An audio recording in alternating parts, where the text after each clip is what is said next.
Hi guys, welcome back to our channel reveal GK. Now इस particular video में हम यहाँ पे शुरू करने वाले हैं अपने रेलवे के पीवाईक्यू की सीरीज। जो आपके हर एक पेपर, जो भी आप रेलवे का कोई भी पेपर दे रहे हो, चाहे आप एनटीपीसी दे रहे हो, आरपीएफ वाला दे रहे हो, या फिर आप यहाँ पे ग्रुप डी का भी दे रहे हो, एएलपी दे रहे हो, कोई भी पेपर आप यहाँ पे दे रहे हो रेलवे का, तो उन सब के लिए यहाँ पे हम इस सीरीज को यहाँ पे शुरू करने वाले हैं। आज आपका यहाँ पे पहला लेक्चर है। आज है आपका यहाँ पे फ्राइडे, ठीक है। तो एक वीक में मैं यहाँ पे 2 बार लेके आऊंगा, तो आज फ्राइडे हो गया। अब फिर यहाँ पे अगला वीडियो आपको ट्यूसडे में देखने को मिलेगा। मतलब 2 दिन आपका यहाँ पे वीकली वीडियोस आएंगे, एक ट्यूसडे और एक फ्राइडे, ठीक है। तो ये चीज़ आप यहाँ पे याद रख लेना। इससे पहले मैं ऑलरेडी आपका यहाँ पे, अगर आपको नहीं पता है, तो एसएससी जीडी के लिए भी यहाँ पे मैंने शुरू कर रखा है। अगर आप वो पेपर भी दे रहे हो तो वो भी आप यहाँ पे देख सकते हो। अलग से मैंने एक प्लेलिस्ट बना रखी है, कल हमने उसका फर्स्ट लेक्चर किया था, अब अगला वीडियो उसका मंडे को आएगा। तो वो भी आप जरूर साथ साथ देख सकते हो, ठीक है। क्योंकि जीके तो पोर्शन आपका सेम ही है। आप जितना ज्यादा क्वेश्चन प्रैक्टिस करोगे उतना ज्यादा आपको यहाँ पे याद रहेगी चीजें, ठीक है। तो ये चीज़ आप यहाँ पे ज़रूर देख लेना। और अगर आप पहली बार चैनल पे आए तो प्लीज़ सब्सक्राइब कर देना, वीडियो को शेयर कर देना, वीडियो को लाइक कर देना, ताकि ज़्यादा से ज़्यादा लोगों तक ये वीडियो पहुँच पाए। और कोई भी आपको डाउट होता है, कोई सजेशन होता है, तो कमेंट सेक्शन में आप ज़रूर आप यहाँ पे मेंशन कर देना, ठीक है। तो चलो अब हम यहाँ पे शुरू कर लेते हैं। तो देखो, सबसे पहला क्वेश्चन आपको यहाँ पे देखने को मिल रहा है कि what is the formula of baking soda. अब देखो, ये जो क्वेश्चन है ना, ये आपका आरपीएफ में भी आ रखा है, ठीक है। साथ ही साथ अभी मैंने आपको यहाँ पे एसएससी एमटीएस के 4 लेक्चर में टॉप 100 क्वेश्चंस करवाए थे। वहां पे हमने कंप्लीट जीके यहाँ पे कंप्लीट करी थी उन 100 क्वेश्चन से ही, ठीक है। वहाँ पे एक क्वेश्चन लेके मैंने उसको कंप्लीट टॉपिक भी आपको समझाया था। अगर आपने वो भी नहीं देखा और वो आपका पेपर आने वाला है, तो वो भी प्लेलिस्ट सेक्शन में जाके आप एसएससी एमटीएस, आप वहाँ पे आपको प्लेलिस्ट देखने को मिल जाएगी। 4 ही वीडियो है, आप जाके देख सकते हो, ठीक है। तो वहां पे भी हमने किया था, और सेम टू सेम आपको यहाँ पे क्वेश्चन देखने को मिलेगा आपका आरपीएफ में भी आया हुआ है, ठीक है, रेलवे में। उसके अलावा इसका यहाँ पे आपको एनटीपीसी में भी देखने को मिलेगा ये क्वेश्चन। तो आप यहाँ पे देखोगे केमिस्ट्रीज में ना, केमिस्ट्री वाला जो आपका सब्जेक्ट है, केमिस्ट्री में आपको फॉर्मूला बेस्ड क्वेश्चन आएंगे या पीरियोडिक टेबल बेस्ड क्वेश्चन आएंगे, चाहे आप एसएससी की बात करो या फिर आप एनटीपीसी की बात करो, ठीक है। और एक आपका एसिड बेस्ड क्वेश्चन क्वेश्चन आएगा, जो हम इसी वीडियो में आगे हम लोग यहाँ पे डिस्कस कर लेंगे। अब यहाँ पे जो आपसे पूछ रहा है, फॉर्मूला पूछ रहा है आपको बेकिंग सोडा का। तो देखो, बेकिंग सोडा का आपका फॉर्मूला होता है NaHCO3, ठीक है। अब यहाँ पे आपसे ये भी पूछ सकता है, मान लो यहाँ पे आपको बेकिंग सोडा इसने बस टर्म दे दिया, अब इसको आप यहाँ पे आपसे पूछा जा सकता है कि सोडियम बाइकार्बोनेट का फॉर्मूला क्या होता है, तो वो याद रखना, वो भी आपका यही होता है। सोडियम हाइड्रोजन कार्बोनेट का क्या होता है, तो वो भी ये होता है, ठीक है। तो यहाँ पे चलो दोनों टर्म लिख दे रहा हूँ, ताकि अगर आपसे वो भी पूछ लिया जाता है तो वो भी आपको यहाँ पे याद हो, ठीक है। तो आपसे पूछ सकता है सोडियम बाइकार्बोनेट का क्या फॉर्मूला होता है। तो याद रखना, अभी मैंने आपको बताया सेम ही फॉर्मूला है, बस नाम अलग है, ठीक है। उसके बाद आप यहाँ आपको दे सकता है यहाँ पे तीसरी टर्म, वो है सोडियम हाइड्रोजन, ठीक है, सोडियम हाइड्रोजन कार्बोनेट, कार्बोनेट। तो आपको ये अगर तीनों में से कोई भी टर्म देखने को मिले, सीधा आप आंसर मार्क करोगे NaHCO3, ठीक है। यहाँ पे तब मार्क करोगे जब आपसे फॉर्मूला पूछा है, ठीक है, वरना अगर रिएक्शन वगैरह दे रखी है तो उस केस में आपको जरूर देखना पड़ेगा, ठीक है। अब उसके बाद अगर हम यहाँ पे आगे बात करते हैं, और भी आपके कुछ इंपॉर्टेंट टर्म्स वगैरह हैं जिसके फॉर्मूलाज आपको यहाँ पे याद रहने चाहिए। दूसरा आपका यहाँ पे ब्लीचिंग पाउडर, तो आपको ये जो CaClO होल ट्वाइस दे रखा है, ये बेसिकली आपका है यहाँ पे ब्लीचिंग पाउडर, ठीक है। इसको भी आपको यहाँ पे याद रख लेना है। ये है आपका यहाँ पे ब्लीचिंग पाउडर। और इसका दूसरा नाम भी याद रख लेना, इसका दूसरा नाम है कैल्शियम हाइपोक्लोराइड, ठीक है। ये दोनों नाम आपको यहाँ पे याद रख लेना, कोई भी नाम दे आप इजीली बता पाओगे। वरना आपको ऐसा भी हो सकता है, ऐसा दे दे कि ब्लीचिंग पाउडर का दूसरा नाम पूछ ले आपसे, या फिर आपको बेकिंग सोडा का दूसरा नाम पूछ ले। तो वो तभी आप कर पाओगे जब आपको, या तो आपको ये फॉर्मूला पता हो, ठीक है, केमिकल फॉर्मूला। क्योंकि ये देखो, Na क्या होता है, सोडियम, H आपका होता है हाइड्रोजन, CO3 अब होता है आपका कार्बोनेट, इसलिए आप बन गया यहाँ पे सोडियम हाइड्रोजन कार्बोनेट, ठीक है। और इसी को हम लोग यहाँ पे दूसरी तरीके से लिखते हैं सोडियम बाइकार्बोनेट, ठीक है। तो इस तरीके से आपको अगर फॉर्मुलेस वगैरह पता है तो आप इजिली उसको यहाँ पे लिख सकते हो। फिर नेक्स्ट आपको यहाँ पे याद रखना है Na2CO3, ये आपका होता है वॉशिंग सोडा, ठीक है, वॉशिंग सोडा, ठीक है। ये चीज बस आपको यहाँ पे याद रखनी है। फिर आपका यहाँ पे आपको दे रखा है CaOH का होल ट्वाइस। अब CaOH का होल ट्वाइस ये आपका होता है स्लेक्ड लाइम, स्लेक्ड लाइम। और एक और आपका होता है, उसको बोलते हैं हम लोग क्विक लाइम। अब क्विक लाइम में बेसिकली हमारा फॉर्मूला होता है CaO, ठीक है। तो क्विक लाइम हमारा CaO, और स्लेक्ड लाइम हमारा CaOH का होल ट्वाइस, ठीक है। फिर एक लास्ट फॉर्मूला आपको और याद रख लेना, वो है आपका यहाँ पे जिप्सम। जिप्सम आपसे कभी कभी पूछ लेता है, तो ये आपका है यहाँ पे CaSO4 dot twice of H2O। और लास्ट एक आपका और रह गया, वो है आपका प्लास्टर ऑफ पेरिस, ठीक है, प्लास्टर ऑफ पेरिस। तो इसका भी फॉर्मूला होता है आपका CaSO4, ठीक है, यहाँ तक सेम है। पर यहाँ पे जो H2O मॉलिक्यूल है बेसिकली यहाँ पे आपका हो जाएगा हाफ, ठीक है, ट्वाइस की जगह, तो हाफ H2O।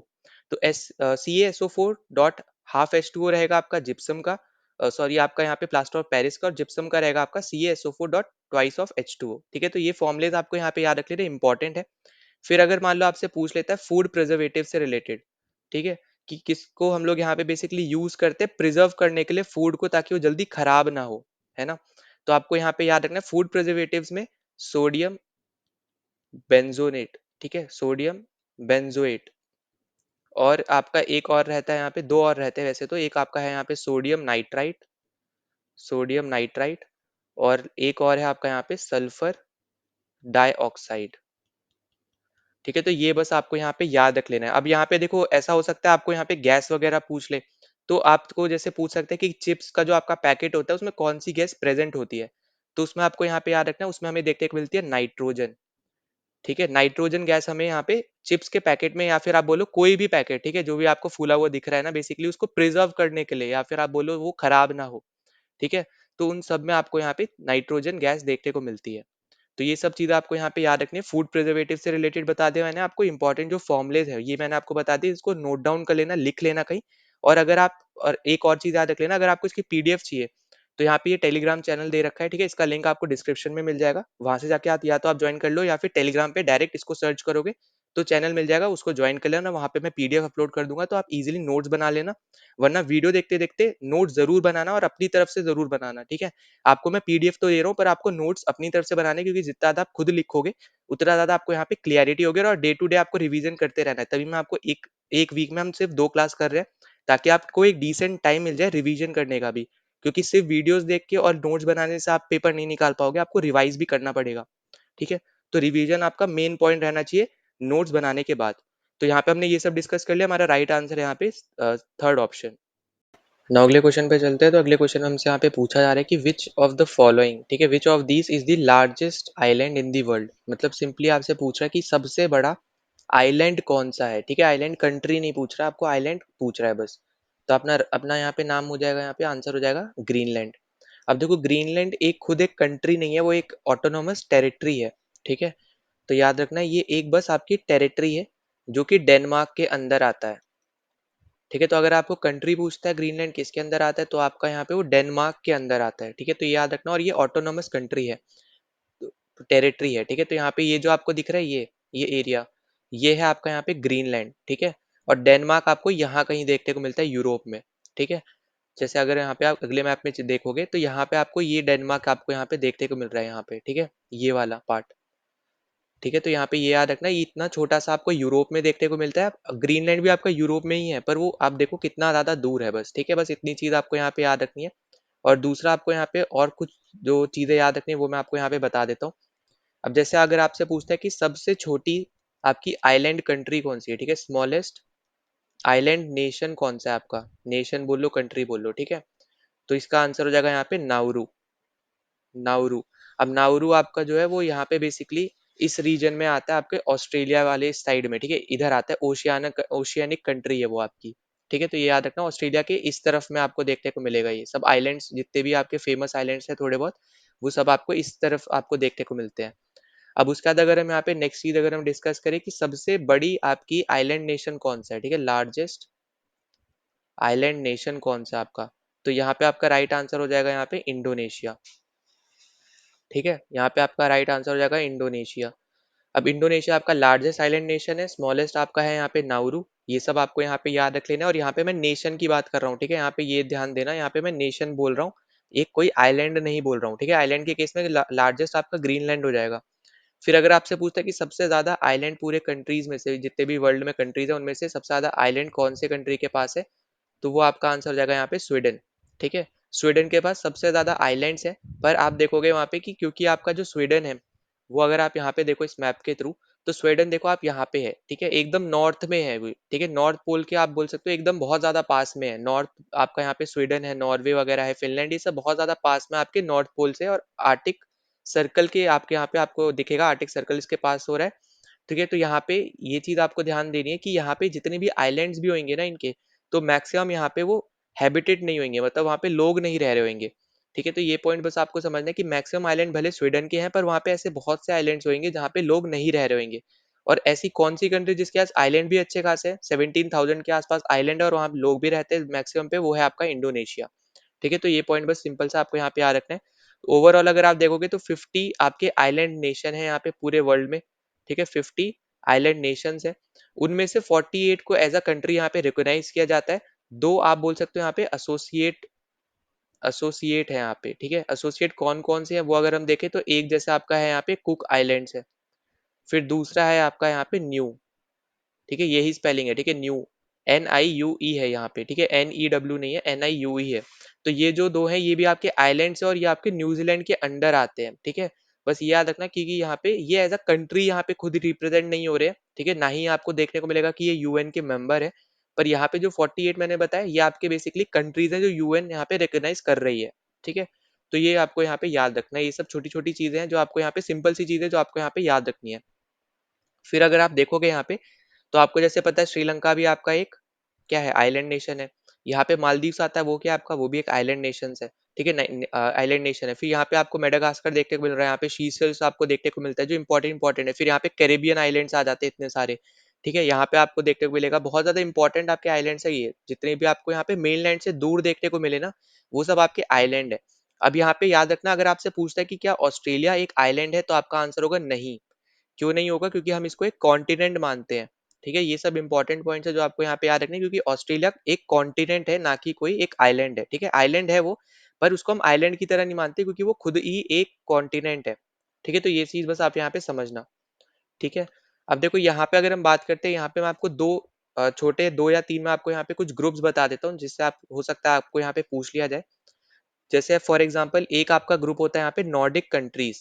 ठीक है, अब नॉर्डिक कंट्रीज में कौन कौन सी कंट्रीज आती हैं वो हम थोड़ा देख लेते हैं। जैसे आपका आता है यहाँ पे नॉर्वे। ठीक है, नॉर्वे के बाद आपका आ जाता है यहाँ पे स्वीडन। स्वीडन के बाद आपका है यहाँ पे फिनलैंड। फिनलैंड के बाद आइसलैंड। और फिफ्थ है आपके पास यहाँ पे डेनमार्क। ठीक है, अब देखो यहाँ पे अगर मैप में देखोगे, ये है आपका आइलैंड आइसलैंड। ठीक है, ये आपका है नॉर्वे, स्वीडन, फिनलैंड, और ये वाला एरिया डेनमार्क है जो आपको यहाँ पे लिख के दिखाया है। ठीक है, तो ये पांच आपके होते हैं नॉर्डिक कंट्रीज। ठीक है, तो ये बस आपको यहाँ पे याद रखना है, ग्रुप बस आपको याद रखने हैं, बाकी यहाँ पर और कुछ जानने की जरूरत नहीं है। फिर आपका है यहाँ पे बाल्टिक स्टेट्स। ठीक है, बाल्टिक स्टेट्स बोलते हैं या फिर बाल्टिक नेशंस बोलते हैं। तो ये कौन कौन से हैं, तो ये आपके होते हैं यहाँ पे, यहाँ पे मैं लिख भी दे रहा हूँ। ठीक है, यहाँ पे एक है आपका यहाँ पे लिथुएनिया। ठीक है, ये है आपका यहाँ पे, पहले लिख लेते हैं हम, चलो लातविया छोटा है लिखने में। फिर आपका है यहाँ पे लिथुएनिया, लिथुएनिया। ठीक है, एक सेकेंड। ठीक, लातविया, फिर लिथुएनिया, और फिर आपका आ जाएगा यहाँ पे इस एस्टोनिया। ठीक है, एस्टोनिया। ठीक है, तो ये चीजें आपको यहाँ पे याद रखनी है। मेन आपको यहाँ पे ये तीन देखने को मिलेंगे। अब क्यों होता है यहाँ पे, क्योंकि यहाँ पे आपको ये बाल्टिक सी दिख रही है, ये इसके साथ बॉर्डर शेयर करते हैं, बस इसलिए यहाँ पे इसका नाम आ गया। वही सेम चीज अगर आप देखोगे तो फिनलैंड वगैरह को, पोलैंड को, फिर आप यहाँ पे स्वीडन वगैरह को भी देख सकते हो, यहाँ पे बोल सकते हैं।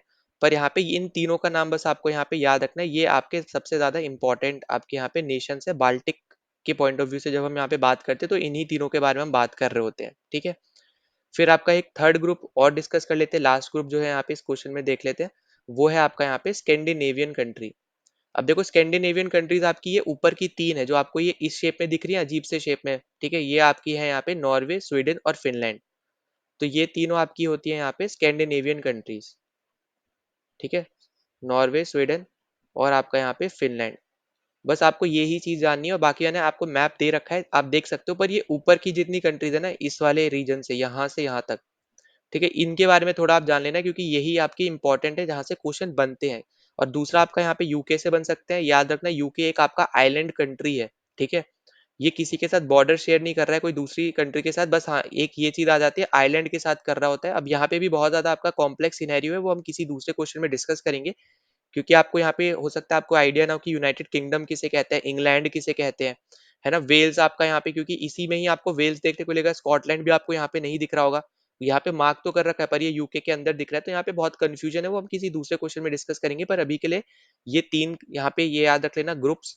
ठीक है, ग्रुप याद रख लेना ये तीनों, क्योंकि आपको ज्योग्राफी से रिलेटेड अब ये यहाँ पे ऐसे क्वेश्चंस पूछे जा रहे हैं। ये आपको यहाँ पे याद रखने हैं। इसके अलावा फिर यहाँ पे जो है ना आपको ये छोटी-सी चीज़ें बताई हैं, ठीक है? स्मॉलेस्ट कंट्री, लार्जेस्ट कंट्री वगैरह, तो ये सब भी आपको यहाँ पे याद रख लेना है। नाउ अगले क्वेश्चन पे चलते हैं। तो अगला क्वेश्चन हमसे यहाँ पे पूछा जा रहा है कि what is the time period formula, ठीक है? तो यहाँ पे आपको दिख रहा है, ये आपसे पूछ रहा है फार्मूला क्या होता है आपका टाइम पीरियड का, ठीक है? तो ये आपका फिजिक्स का क्वेश्चन है, ठीक है? पहले तो आपको ये पता होना चाहिए ताकि आपको आइडिया लगे कि यहाँ पे पूछा क्या जा रहा है, ठीक है? अब देखो यहाँ पे अपना राइट आंसर होगा यहाँ पे 1/फ्रीक्वेंसी। अब फ्रीक्वेंसी का आपको यहाँ पे एसआई यूनिट पता होगी, यहाँ पे वो होती है हर्ट्ज। और फ्रीक्वेंसी का मतलब क्या होता है कि एक पर्टिकुलर पॉइंट ऑफ टाइम पे कितनी वेव आपकी 1 सेकंड में यहाँ पे जा पा रही है, ठीक है? क्रॉस कर पा रही है। आप बोल सकते हो कि नंबर ऑफ वेव्स बेसिकली यहाँ पे कितनी पास कर रही हैं एक पर्टिकुलर पॉइंट पे 1 सेकंड में, वो होता है आपका यहाँ पे फ्रीक्वेंसी। और जब हमें यहाँ पे फ्रीक्वेंसी निकालनी होती है तब आपका यहाँ पे फॉर्मूला क्या हो जाएगा, फ्रीक्वेंसी आपका हो जाएगा 1/टाइम पीरियड। अब टाइम पीरियड निकालना है तो टाइम पीरियड में आपका हो जाएगा 1/फ्रीक्वेंसी, ठीक है? तो ये चीज़ें आपको यहाँ पे याद रखनी है, दोनों फॉर्मूले याद रखने हैं। इसके अलावा आपको यहाँ पे मास डेंसिटी का फॉर्मूला याद रख लेना, ठीक है? तो मास डेंसिटी आपका होता है यहाँ पे rho is equals to M upon V, ठीक है? Mass upon volume. तो यहाँ पे ये चीज इंपॉर्टेंट है जो आपको यहाँ पे याद रख लेनी है, मास डेंसिटी का। फिर इसके अलावा यहाँ पे आपसे रिफ्रैक्टिव इंडेक्स पूछ लेता है, तो रिफ्रैक्टिव इंडेक्स आपका है यहाँ पे डिनोट करते हैं म्यू से। और ये आपका होता है सी अपॉन वी। सी आपका क्या होता है यहाँ पे, speed of light in vacuum. और ये आपका होता है speed of light in medium, ठीक है? तो ये दोनों पॉइंट्स आपको यहाँ पे याद रखते हैं, ये भी आपके लिए इंपॉर्टेंट फॉर्मूला रहेगा। फिर इसके अलावा आपसे पूछता है यहाँ पे लेंस वगैरह से रिलेटेड आपसे पूछता है यहाँ पे। तो एक तो होता है यहाँ पे क्वेश्चन जो आते हैं कि आप किस पोजीशन पे वगैरह पे आप यहाँ पे आपकी इमेज बनेगी या ऑब्जेक्ट रखोगे, ये वाले। तो ये हम किसी दूसरे वीडियो में करेंगे, पर अभी यहाँ पे जो बता रहा हूँ वो बेसिकली फॉर्मूला से रिलेटेड है। तो वो है आपका यहाँ पे कि अगर पावर आपसे पूछे लेंस की, तो वो आपकी होती है 1/f, ठीक है? और इसका ऐसा यूनिट भी आपसे पूछ लेता है, तो ऐसा यूनिट याद रख लेना, यहाँ पे ये होती है डायोप्टर, ठीक है? कैपिटल डी से हम यहाँ पे इसको डिनोट करते हैं। और डायोप्टर हम यहाँ पे इसको बोलते हैं, एसआई यूनिट होती है किसकी, पावर ऑफ लेंस की। पावर ऑफ लेंस की बात कर रहा हूँ मैं, ठीक है? फिर जब आप मान लो आपको दो लेंस दे रखे हैं, आपको बोला है कि पावर बताओ इन दोनों की, तो आप क्या करोगे यहाँ पे, आप करते हो P is equals to P1 plus P2, मतलब आप पावर को ऐड करोगे, ठीक है? तो ये भी आपको यहाँ पे याद रखना है, ये भी आपके लिए एक इंपॉर्टेंट कॉन्सेप्ट है। फिर इसके अलावा यहाँ पे बाकी मैं आपको बता चुका हूँ, फ्रीक्वेंसी वेवलेंथ याद रख लेना। तो देखो वेवलेंथ आपका यहाँ पे आपका यूज होता है जब आप निकालोगे यहाँ पे स्पीड ऑफ वेव्स। क्योंकि आपको एक क्वेश्चन ऐसे भी दे सकता है यहाँ पे कि स्पीड ऑफ वेव बताओ, जहाँ पे आपको एक फ्रीक्वेंसी दे रखी होगी, एक अमाउंट दे रखा होगा फ्रीक्वेंसी का, कि जैसे मान लो फ्रीक्वेंसी आपकी है 2, 3, 4 कुछ भी, उसी तरीके से वेवलेंथ आपको दे रखी होगी, ठीक है? न्यूमेरिकल में जब हम बात करें, तो ये आपका हो जाएगा यहाँ पे wavelength into frequency, into frequency, ठीक है? तो ये पॉइंट याद रखना है। इसके अलावा आपको क्या याद रखते हैं, वेवलेंथ को हम लोग लैम्डा से डिनोट करते हैं, फ्रीक्वेंसी को स्मॉल एफ से डिनोट करते हैं, ये सब आपको यहाँ पे याद रखना है। फिर एक छोटा सा और चीज याद रख लेना यहाँ पे, कि जब हम ये आपको डायग्राम जो दिख रहा है, ठीक है? इसमें ये जो ऊपर वाला हिस्सा है इसको हम बोलते हैं यहाँ पे क्रेस्ट। और जो ये नीचे वाला हिस्सा है इसको हम क्या बोलते हैं यहाँ पे, ट्रफ, ठीक है? अब देखो वेवलेंथ कहाँ से कहाँ तक होगी, अब जैसे मान लो आप यहाँ से निकाल रहे हो, ठीक है? तो यहाँ से ही सेम जो आपकी दूसरी वेव है वहां तक होगी, ठीक है? मतलब यहाँ पे जहां से आपने ये मीडियम लिया, इसके आपके मिडल से लेके इस वाले पर्टिकुलर आपकी वेव से मिडल से लेके इस वाले वेव की मिडल तक, ठीक है? तो ये आपका क्या होगा यहाँ पे, ये एक वेवलेंथ है, ठीक है? वेवलेंथ आपकी है। फिर इसके अलावा यहाँ पे कि ये हाइट क्या है, यहाँ से इस पॉइंट से लेके यहाँ तक, कि जितनी ऊपर तक ये वेवलेंथ आपको देखने को मिल रही है, ये आपका होता है एम्पलीट्यूड, ठीक है? एम्पलीट्यूड। तो ये छोटे-छोटे पॉइंट्स हैं, इसको यहाँ पे प्लीज़ याद रख लेना, आपसे यहाँ पे क्वेश्चन पूछे जा सकते हैं, ठीक है? और बाकी यहाँ पे जो 2 तरीके की अगर हम बात करें लॉन्गिट्यूडिनल ट्रांसफर्स वगैरह, यहाँ पे जो वेव्स वगैरह होती है, या फिर आपसे जो गामा रेज़, ये इन सब के ऊपर जो क्वेश्चन्स आते हैं, तो वो भी हम यहाँ पे आने वाले क्वेश्चन्स पे डिस्कस कर लेंगे, ठीक है? तो अभी के लिए बस इतना सिंपल सा कॉन्सेप्ट है, याद रखना, ये कुछ फॉर्मूलेज़ याद रख लेना, जहाँ से ज़्यादातर क्वेश्चन आते हैं। क्योंकि अब ये आपका सीडीएस लेवल का एग्ज़ाम तो है नहीं, तो आपको बहुत ज़्यादा डिफिकल्ट क्वेश्चन नहीं पूछेगा, ना ही कुछ कन्वर्ट करने का एज़ सच यहाँ पे आएगा। डायरेक्ट या तो वैल्यूज दे देगा, आपको बस फॉर्मूले में पुट करना है, या फिर आपसे डायरेक्ट फॉर्मूला पूछ लेगा, ठीक है? तो ये बस आपको यहाँ पे ये चीजें सिंपल सी चीजें हैं जो आपको यहाँ पे याद रखनी है। और एक फॉर्मूला इसका यहाँ पे और याद रख लेना फ्रीक्वेंसी का, वो होता है आपका यहाँ पे number of waves upon time, ठीक है? तो ये दो फॉर्मूले याद रखना, 1/टाइम पीरियड या फिर number of waves upon time.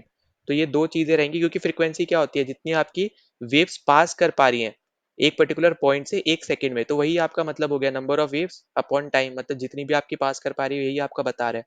तो ये आपका फ्रीक्वेंसी का फॉर्मूला ये भी होता है, ठीक है? तो ये भी आपको यहाँ पे याद रखना है, किसी भी तरीके से वो पूछ सकते हैं। तो यहाँ पे अपना राइट आंसर क्या है, यहाँ पे फोर्थ ऑप्शन 1/फ्रीक्वेंसी। ना अगले क्वेश्चन पे चलते हैं। तो अगले क्वेश्चन में हमसे यहाँ पे पूछा जा रहा है यहाँ पे कि जो चेयरमैन होते हैं यहाँ पे लोकसभा के, वो अपना त्याग पत्र या फिर आप बोल सकते हो रेजिग्नेशन जो यहाँ पे देते हैं, वो जो लेटर देते हैं रेजिग्नेशन का, वो किसको देते हैं। तो देखो सबसे पहले तो यहाँ पे याद क्या रखना है कि यहाँ पे ये जो क्वेश्चन में आपको चेयरमैन वर्ड दे रखा है ना, पहले तो यहाँ पे ये यूज नहीं होना चाहिए था। क्यों नहीं होना चाहिए था? क्योंकि जो चेयरमैन होते हैं वो बेसिकली आपके राज्यसभा के होते हैं, ठीक है, और ये आपका प्रीवियसली आया हुआ क्वेश्चन है, ठीक है। अब यहाँ पे इन्होंने चेयरमैन दे दिया है, पर चेयरमैन आप जनरली जो राज्यसभा के जो लीडर होते हैं, जो हेड होते हैं, एक तरीके से आप ये बोल सकते हो, वो आपके होते हैं चेयरमैन। और ये कौन होते हैं? ये आपके होते हैं वाइस प्रेसिडेंट। कभी भी आप राज्यसभा के लाइव सेशन को देखोगे तो आप देखोगे कि वहां पे जो आपके मेन जो हेड है, यहाँ पे जो कुर्सी पे बैठेंगे ऊपर की तरफ, ठीक है, वो आपके वाइस प्रेसिडेंट ऑफ इंडिया होते हैं, और वही आपके चेयरमैन होते हैं राज्यसभा के। फिर इसके बाद ही यहीं पे ही आपको देखने को मिलते हैं वीसी, मतलब वाइस चेयरमैन, ठीक है। अब देखो यहाँ पे इंपॉर्टेंट क्या है, यहाँ पे आपको दे रखा है यहाँ पे चेयरमैन, पर आपको यही समझना है कि यहाँ पे आपको हेड की रिस्पेक्ट में बात की जा रही है, मतलब यहाँ पे स्पीकर की बात हो रही है, ठीक है। तो यहाँ पे याद क्या रखना है आपको कि लोकसभा में आपका होता है स्पीकर, और आपका एक होता है डिप्यूटी स्पीकर। ठीक, तो आई होप कि आपको ये डिफरेंस पता चल गया। अब यहाँ पे ये क्वेश्चन दे रखा था, पर यहाँ पे ये टर्म सही नहीं है, ठीक है। तो यहाँ पे लोकसभा में आपके दो आपके मेन ऑफिसेज हैं, एक है स्पीकर का, एक है डिप्टी स्पीकर का। स्पीकर आपकी हाईएस्ट पोस्ट है, फिर आपकी आती है डिप्टी स्पीकर। वहीं पे राज्यसभा में चेयरमैन और वाइस चेयरमैन। अब यहाँ पे जो प्रेसाइड करता है हाउस को लोकसभा में, वो आपके होते हैं स्पीकर, और जो राज्यसभा में जो प्रेसाइड करते हैं वो आपके होते हैं चेयरमैन। अब मान लेते हैं कि आपकी जो लोकसभा है वहां पे स्पीकर नहीं आता है किसी कारण के हिसाब से, वो एक पर्टिकुलर सेशन में नहीं आ पाते, तो उसको प्रिसाइड कौन करेगा आपके हाउस को? वो आपके करेंगे डिप्टी स्पीकर, ठीक है, क्योंकि वो नेक्स्ट इन प्रेफरेंस है, ठीक है, मतलब सबसे बड़े अधिकारी के बाद वही आ रहे हैं, ठीक है, स्पीकर के बाद वही है डिप्टी स्पीकर। तो अगर स्पीकर प्रेजेंट नहीं है, या फिर उनकी सीट वेकेंट है, कोई भी स्पीकर नहीं है, अभी तक बना नहीं है, तो फिर डिप्टी स्पीकर यहाँ पे रहेंगे, वो प्रेसाइड करेंगे, ठीक है। वही सेम चीज आपके राज्यसभा के केस में भी होती है। एक इंपॉर्टेंट पॉइंट बस याद रखना कि स्पीकर और डिप्टी स्पीकर यहाँ पे मेंबर होते हैं लोकसभा के, ठीक है। जो भी आपके लोकसभा के मेंबर इलेक्ट होके आते हैं, उन्हीं में से ही आपके स्पीकर और डिप्टी स्पीकर बनते हैं, ठीक है, ये याद रखना। पर जो चेयरमैन है यहाँ पे राज्यसभा के, ये मेंबर नहीं होते, ठीक है, नॉट अ मेंबर। अब क्यों नहीं होते मेंबर? जैसे मैंने आपको बोला, ये एक वाइस प्रेसिडेंट है, ठीक है, अपने आप में वो इंडिया की सेकंड हाईएस्ट पोस्ट है वो, ठीक है, प्रेसिडेंट के बाद। तो आप यहाँ से खुद समझ सकते हो, ठीक है। तो राज्यसभा के जो आपके चेयरमैन है, वो वाइस प्रेसिडेंट ऑफ इंडिया होते हैं, वही प्रिसाइड करते हैं, पर वो हाउस के मेंबर नहीं होते हैं, ठीक है। वहीं पे जो आपके वाइस चेयरमैन है, ये आपके मेंबर होते हैं, ठीक है। ये सब आपको यहाँ पे छोटी छोटी चीजें बता रहा हूँ, प्लीज इसको ध्यान रखना, क्योंकि अभी हाल फिलहाल में आपको स्टैटिक बेस्ड क्वेश्चन ही ज्यादा पूछे जा रहे हैं, ठीक है, तो आपसे कुछ भी पूछ सकता है वो, ठीक है। अब देखो यहाँ पे आपको याद रखना है कि यहाँ पे ये दो हो गए आपके मेन, आपके ऑफिसर्स आप बोल सकते हो एक तरीके से, या फिर आप बोलो यहाँ पे दो आपकी ऑफिस है, ये इंपॉर्टेंट ऑफिस है, एक है स्पीकर की ऑफिस, एक है आपके डिप्टी स्पीकर की ऑफिस। अब यहाँ पे जो आपका हाईएस्ट पोस्ट है, ये है स्पीकर। जब भी ये रिजाइन देगा, ये किसको देगा? अपने नीचे वाले को देगा, जो है आपका यहाँ पे डिप्टी स्पीकर।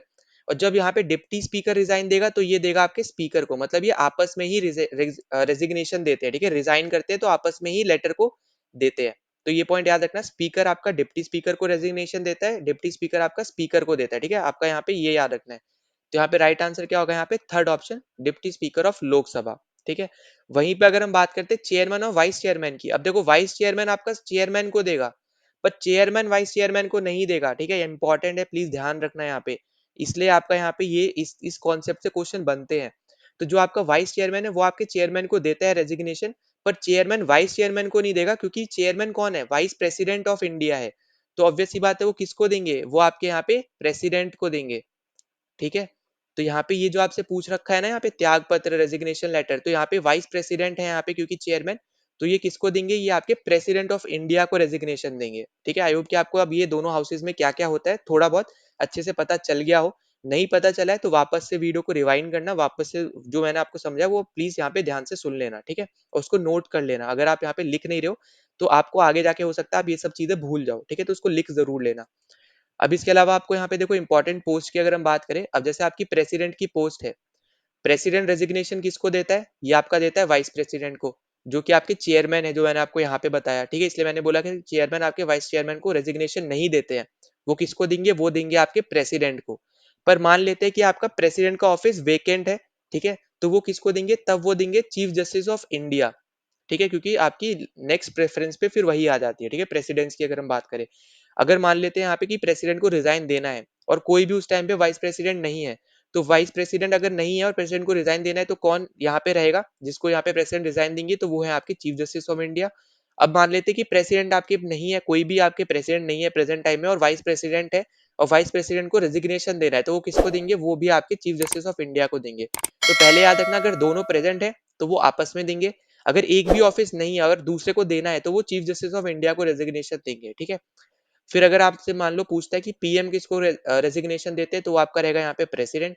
फिर कैग से रिलेटेड अगर पूछता है तो वो भी प्रेसिडेंट। फिर जितने भी आपके कॉन्स्टिट्यूशनल बॉडीज वगैरह हैं वो सब आपके रहेंगे प्रेसिडेंट, ठीक है। अटॉर्नी जनरल वगैरह सब आपके रहेंगे प्रेसिडेंट, जितने भी आपकी कॉन्स्टिट्यूशनल बॉडीज हो जाती है, ठीक है। तो ये सब आपको यहाँ पे याद रखना है, यहाँ पे मैं लिख दे रहा हूँ। कॉन्स्टिट्यूशनल बॉडीज जितनी भी हैं उनके जो भी हेड रहेंगे वो सब अपने यहाँ पे रेजिग्नेशन प्रेसिडेंट को देंगे, ठीक है। UPSC, election commission of India, सबके हेड, ठीक है। तो ये चीज आपको यहाँ पे याद रखनी है, इसको भूलना नहीं है। इसके अलावा आपको और क्या याद रखना है, और याद रखना है आपको यहाँ पे गवर्नर।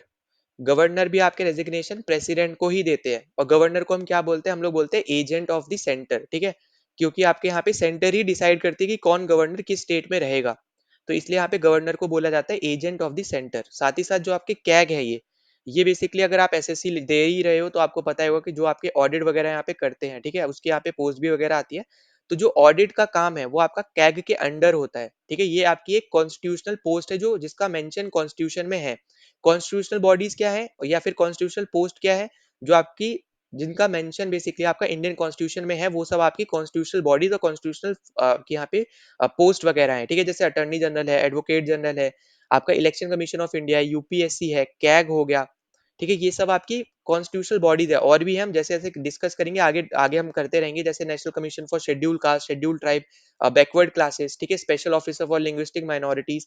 ये मैक्सिमम चीजें मैंने आपको यहाँ पे एमटीएस वाले वीडियो में भी करवा रखी है, अगर आप वो देखना चाहो वो भी देख सकते हो, क्योंकि आपका जीके पोर्शन सिमिलर ही रहने वाला है। तो आप वो वाला वीडियो भी जाके आप जरूर देख सकते हो, अगर आप एमटीएस का एग्जाम दे रहे हो तो आपको यहाँ पे जरूर देखना चाहिए, वो 100 क्वेश्चन के अंदर कंप्लीट आपका मैंने करा रखा है। पर यहाँ पे हम वापस से डिस्कस करेंगे, ठीक है, ऐसा नहीं कि वहां करा दिया तो यहाँ नहीं कराऊंगा, यहाँ पे भी कराऊंगा मैं, ठीक है। तो अभी के लिए यहाँ पे याद रखना ये आपके रहेंगे रेजिग्नेशन के पॉइंट ऑफ व्यू से जब हम बात करते हैं। और एक इंपॉर्टेंट है, अगर मान लो आपसे बोलता है कि सीएम किसको रेजिग्नेशन देता है, सीएम कौन होता है, चीफ जस्ट आपका यहाँ पे होता है चीफ मिनिस्टर, ठीक है। चीफ मिनिस्टर यहाँ पे किसको रेजिग्नेशन देंगे, वो आपके गवर्नर को रेजिग्नेशन देते हैं। फिर आपकी जो चीफ जस्टिस ऑफ इंडिया है, चीफ जस्टिस ऑफ इंडिया आपके रेजिग्नेशन देते हैं प्रेसिडेंट को, ठीक है। तो ये इंपॉर्टेंट चीजें हैं, तो प्लीज इसको यहाँ पे ध्यान देना। और जितनी भी इंपॉर्टेंट बहुत ज्यादा ऊंची जो पोस्ट है, ठीक है, बड़ी बड़ी जो पोस्ट है उनके बारे में मैंने आपको यहाँ पे बताया है, जिनके ऊपर क्वेश्चन पूछे जाएंगे, ठीक है। तो स्पीकर, डिप्टी स्पीकर याद रखना, प्रेसिडेंट याद रखना, चेयरमैन वाइस चेयरमैन याद रखना, वाइस प्रेसिडेंट के इनका यहाँ पे सिनेरियो याद रख लेना, क्योंकि यही आपके मेन पर्सनैलिटी है जिनकी वजह से यहाँ पे थोड़ा बहुत सिनेरियो चेंज रहता है आपका, लोकसभा राज्यसभा के बीच में डिफरेंसेस आपको ज्यादा देखने को मिलते हैं। फिर आपका यहाँ पे कैग वगैरह ये जो भी आपकी कॉन्स्टिट्यूशनल बॉडी थी इनके ऊपर भी आपको ध्यान देना है, ठीक है। तो यहाँ पे अपना राइट आंसर क्या था इस ऑप्शन का, इस क्वेश्चन का, तो वो था अपना यहाँ पे थर्ड ऑप्शन। ना अगले क्वेश्चन पे चलते, तो अगले क्वेश्चन में हमसे यहाँ पे पूछा जा रहा है कि सुल्तान अलजान शाह कप ये आपका कौन से स्पोर्ट से एसोसिएटेड है। तो देखो यहाँ पे आपको कप्स वगैरह देके आपसे स्पोर्ट पूछ लेता है, तो यहाँ पे या फिर आपसे स्पोर्ट पर्सनैलिटी देके आपसे स्पोर्ट्स पूछ लेगा, ठीक है, कि यहाँ पे ये पर्टिकुलर आपको यहाँ पे इंसान दे रखा है, ये आपके कौन सा स्पोर्ट्स खेलते हैं। अब हमने यहाँ पे कल एसएससी जीडी का जब मैं आपको यहाँ पे करवा रहा था तब भी मैंने आपको यहाँ पे दिखाए थे 2 क्वेश्चन हमारे यहाँ वहाँ पे भी आए थे पीवाईक्यूज में, और यहाँ पे भी हमें ये देखने को मिल रहा है। तो आप इससे थोड़ा बहुत अंदाजा लगा सकते हो कि आपके जो आपका पोर्शन है जीके का वो लगभग आपका सेम ही है, ठीक है। बस आपके कुछ चीजें हैं जो यहाँ पे नहीं आती, इंस्ट्रूमेंट से रिलेटेड चीजें नहीं आती है ज्यादा, कुछ क्वेश्चन देखने को जरूर मिलेंगे पर मैक्सिमम आपको यहाँ पे नहीं देखने को मिलेंगे, जैसे हमें एसएससी के हर एक शिफ्ट में तो वहाँ पे हमें देखने को मिलता ही है, ठीक है। तो यहाँ पे जो बाकी सारी चीजें वो आपकी यहाँ पे सिमिलर ही है। तो यहाँ पे आपका राइट आंसर क्या होगा, जो आपका सुल्तान अजलन शाह कप है ये बेसिकली आपका हॉकी से एसोसिएटेड है। इसके अलावा आपको यहाँ पे और भी इंपॉर्टेंट चीजें हैं जो आपको यहाँ पे याद रखनी है। अब देखो हॉकी की हम बात कर रहे हैं तो हॉकी में आपका जैसे आपका आ जाएगा यहाँ पे आगा खान कप, ठीक है। यहाँ पे मैं सारे इंपॉर्टेंट आपको यहाँ पे लिखवा दे रहा हूँ, इनको यहाँ पे याद रख लेना बस। फिर आपका है यहाँ पे बेंगटन कप। फिर नेक्स्ट आपका यहाँ पे जो इंपॉर्टेंट कप रहेगी वो है जैसे आपका यहाँ पे गुरु नानक चैंपियनशिप होती है, ठीक है, गुरु नानक चैंपियनशिप। एक मिनट वापस लिख दूं मैं। तो यहाँ पे हमें देखने को मिलती है गुरु नानक चैंपियनशिप, हमें देखने को मिलती है किसमें, हमें देखने को मिलती है यहाँ पे हॉकी में, ठीक है। फिर इसके अलावा अगर हम यहाँ पे आगे बात करते हैं तो हमें देखो ऐसे टाइप के क्वेश्चन पूछे जाएंगे जहाँ पे ना आपको थोड़े साउथ इंडियन नेम आपको देखने को मिल सकते हैं, ठीक है, जैसे कुप्पू स्वामी नायडू ट्रॉफी, कुप्पू नायडू ट्रॉफी आपको यहाँ पे अगर पूछा जाए तो ये भी आपकी हॉकी से ही एसोसिएटेड है। अगर आपको लेडी रतन टाटा ट्रॉफी भी पूछी जाती है, ठीक है, तो ये भी आपकी हॉकी से ही एसोसिएटेड है। ये भी आपको यहाँ पे याद रखना है। फिर आपसे यहाँ पे जो एक और आपका यहाँ पे साउथ इंडियन नेम है, जैसे मुरुगप्पा, ठीक है, ये मैंने आपको कल वाले क्लास में भी कराया था। ये भी आपको यहाँ पे याद रखना है, जो हमने एसएससी जीडी के लिए करी थी, ठीक है। तो ये भी आपको यहाँ पे याद रखना है। इसके अलावा जैसे आपका यहाँ पे इंपॉर्टेंट है, जो कल वाले में एक क्वेश्चन आया था, वो भी मैं यहाँ पे चलो लिखवा देता हूँ। तो वो है आपका यहाँ पे रंगा स्वामी। ये क्वेश्चन बेसिकली आपका यहाँ पे एसएससी जीडी में पूछा हुआ था कि रंगा स्वामी कप आपका कौन से स्पोर्ट से एसोसिएटेड है, तो वो है आपका यहाँ पे हॉकी, ठीक है। फिर इसके अलावा आपका यहाँ पे है Ranjit Singh gold cup, Ranjit Singh gold cup, gold cup. और अलावा तो देखो यहाँ पे और भी बहुत सारे आ जाएंगे, पर एटलीस्ट आप इतने याद रख लो जो बहुत ज्यादा इंपॉर्टेंट है, जिनके ऊपर क्वेश्चन बनते हैं, ठीक है। या फिर अगर आपको एक और रखना है तो एक और रख सकते हो यहाँ पे, उबैद उल्ला गोल्ड कप, ठीक है। तो इतने एटलीस्ट आपको यहाँ पे याद रख लेना। फिर देखो इसके अलावा आपके यहाँ पे कुछ इंपॉर्टेंट फुटबॉल्स के भी कप है, ठीक है, फुटबॉल के भी कप है, तो वो हम यहाँ पे थोड़ा देख लेते हैं। अब जैसे फॉर एग्जाम्पल यहाँ पे अगर हम बात करें, जैसे आपका हो गया यहाँ पे डूरेंट कप, ठीक है, डूरेंट कप, यहाँ पे हम बात कर रहे हैं फुटबॉल की, तो ये आपका जैसे है डूरेंट कप हो गया। फिर अगला अगर हम यहाँ पे बात करते हैं, अब देखो यहाँ पे मैं इंडिया के बता रहा हूँ बस, इसके अलावा तो आप देखोगे यूरोप साइड में चैंपियंस लीग होती है, ठीक है। इसके अलावा आपका यहाँ पे फीफा वर्ल्ड कप हो गया, मतलब ऐसे बहुत सारे हैं, ठीक है। पर आपको यहाँ पे जो ज्यादातर आपको एग्जाम पॉइंट ऑफ व्यू से पूछे जाते हैं, क्योंकि वो बहुत ज्यादा फेमस है, तो वो आपको पता होने ही चाहिए वैसे भी, ठीक है। अब जैसे अगर आपको एक क्रिकेट पूछता है, तो आपको कोई आईसीसी क्रिकेट वर्ल्ड कप नहीं देगा वो ऑप्शन में, वहां पे आपको ईरानी कप दे सकता है, या फिर आपको दुलीप ट्रॉफी दे सकता है। तो इस टाइप के यहाँ पे आपको कोई ऐसे कप्स या फिर ट्रॉफीज देगा जो आपको थोड़ा बहुत आइडिया ना हो जिसका, ठीक है। तो यहाँ पे देखो याद रखना, एक और आपका रहता है, वो है आपका यहाँ पे मृदेका कप। फिर एक अगर हम यहाँ पे आगे बात करें, जैसे आपका है यहाँ पे रोवर्स कप, रोवर्स के बाद आपको देखने को मिलता है यहाँ पे सुब्रोतो कप। फिर आपको देखने को मिलती है यहाँ पे विट्ठल विट्ठल ट्रॉफी। फिर आपको यहाँ पे एक देखने को मिलता है यहाँ पे सुब्रता मुखर्जी कप, ठीक है, सुब्रता मुखर्जी कप। तो ये इंपॉर्टेंट है। और लास्ट एक और यहाँ पे याद रख लो, वो है आपका संतोष ट्रॉफी, संतोष ट्रॉफी। अब देखो इसके अलावा आपका जैसे आईएसएल होता है, ठीक है, इंडियन आपका यहाँ पे जो फुटबॉल लीग है वगैरह, तो वो भी आपका रहता है आईएसएल, जो जिसको हम बोलते हैं। पर उसका एज सच यहाँ पे नहीं आएगा, क्योंकि क्यों नहीं आएगा, अगर देखो आना होगा तो आ भी सकता है, ऐसा नहीं है कि बिल्कुल ही नहीं आएगा, पर वो बहुत ज्यादा आप बोल सकते हो एक तरीके से लोगों के पास पहुंच चुका है, उसका एडवर्टीजमेंट इतना ज्यादा हुआ है कि उसको अब लोगों को एक तरीके से आइडिया हो गया कि आपका आईएसएल है क्या, ठीक है। फुटबॉल से एसोसिएटेड आपका एक कप है, जिसके लिए यहाँ पे लोग मतलब यहाँ पे जो आपकी टीम्स है वो बेसिकली यहाँ पे खेलती हैं। पर यहाँ पे जो ये सब आपकी ट्रॉफीज वगैरह हैं, इनके बारे में आपको शायद ही पता हो, ठीक है। तो ये आपको यहाँ पे याद रख लेना, और एक और यहाँ पे जोड़ सकते हो, वो है आपका यहाँ पे कलिंगा कप, ठीक है। तो ये सब आपको यहाँ पे याद रखना इंपॉर्टेंट, ये सब आपके लिए यहाँ पे होने वाले हैं। फिर अगर हम यहाँ पे क्रिकेट की बात कर ले, ठीक है, क्योंकि क्रिकेट से रिलेटेड रेलवेज में बहुत ज्यादा क्वेश्चन पूछे जाते हैं, चाहे आप कोई भी चीज के डिस्कशन कर लो, चाहे आपको यहाँ पे पूछ लेगा कि यहाँ पे अभी प्रेजेंट टाइम में किसने सबसे ज्यादा शतक मार दिए, मतलब इस तरीके के क्वेश्चन बेसिकली यहाँ पे पूछे जाएंगे, अगर करंट अफेयर के हिसाब से भी बात करें तो, ठीक है। अब देखो यहाँ पे क्रिकेट की अगर हम बात करते हैं, तो इंपॉर्टेंट इंपॉर्टेंट हम लोग यहाँ पे बात कर लेते हैं। सबसे पहले तो आपको यहाँ पे याद रखना है एशेज, ठीक है। अब एशेज को यहाँ पे हर एक को पता ही होगा क्या होता है। एशिया कप मैं यहाँ पे नहीं लिख रहा हूँ, हर एक को पता है यहाँ पे एशिया कप आपका होता है। आपसे पूछ सकते हैं यहाँ पे सीके नायडू ट्रॉफी किससे एसोसिएटेड है, ठीक है, क्योंकि मैक्सिमम इसको यहाँ पे हॉकी मार देते हैं, ठीक है, मैंने खुद देखा है यहाँ पे बच्चों को करते हुए, ठीक है। तो यहाँ पे ये आपका रहेगा यहाँ पे सीके नायडू ट्रॉफी। फिर इसके अलावा आपका रहेगा यहाँ पे दियोधर, ठीक है, दियोधर ट्रॉफी। फिर नेक्स्ट आपका रहेगा यहाँ पे दुलीप ट्रॉफी, दुलीप ट्रॉफी, ठीक है। फिर आपका रहेगा यहाँ पे ईरानी ट्रॉफी भी इसको बोलते हैं, कभी कहीं कहीं आपको देखने को मिलेगा ईरानी कप, ठीक है। फिर नेक्स्ट आपका यहाँ पे रणजी ट्रॉफी, रणजी ट्रॉफी, ठीक। तो ये देखो ये बहुत ज्यादा इंपॉर्टेंट है। इसके अलावा अगर आप देखोगे तो आपका जैसे है यहाँ पे विजय मर्चेंट ट्रॉफी, विजय मर्चेंट ट्रॉफी, ये आपसे पूछ सकता है, ठीक है। तो ये बहुत ज्यादा इंपॉर्टेंट आपकी ट्रॉफीज वगैरह हैं जो मैंने आपको यहाँ पे लिखवाई है। इसके अलावा आपकी बहुत सारी और भी हैं, ऐसा नहीं है कि और नहीं है, क्योंकि यहाँ पे आपको सिंपल वाले तो देगा नहीं, यहाँ पे थोड़े डिफिकल्ट देगा जहाँ पे आपको थोड़ा आइडिया ना हो, ठीक है। तो ये सब आपको यहाँ पे एटलीस्ट याद रख लेने। इसके अलावा आपसे यहाँ पे बैडमिंटन से भी कुछ पूछ लेता है, ठीक है? तो बैडमिंटन की भी हम यहाँ पे कुछ ट्रॉफीज़ इंपॉर्टेंट वाली डिस्कस कर लेते हैं। जैसे एक है आपका यहाँ पे नारंग कप, नारंग कप। फिर आपका एक होता है यहाँ पे थॉमस कप, ठीक है? बैडमिंटन से रिलेटेड। फिर आपका ये होता है ऊबर कप, ठीक है? ये 3 आपको यहाँ पे याद रखने हैं। इसके अलावा आपको यहाँ पे याद रखना है, जैसे आपका एक हो गया दीवान कप, ठीक है? फिर इसके अलावा आपका यहाँ पे देखो एक यहाँ पे इम्पोर्टेंट चीज़ यहाँ पे क्या याद रखनी है, जैसे आपको यहाँ पे मैंने ऊपर यहाँ पे लिखवाया था, ठीक है? यहाँ पे राजा रंजीत सिंह गोल्ड कप था, ठीक है? तो यहाँ पे इसी तरीके का नाम का आपको बैडमिंटन में भी एक ट्रॉफी देखने को मिलती है। तो ऐसा अगर सिनेरियो आता है तो आपको ये दोनों ऑप्शन में या तो नहीं होंगे या फिर ये वाला क्वेश्चन आपसे पूछा नहीं जाएगा, ठीक है? वही सेम सिनेरियो आपका यहाँ पे लेडी रतन टाटा ट्रॉफी जो है आपका, तो यहाँ पे रतन टाटा ट्रॉफी आपका यहाँ पे इधर भी है, ठीक है?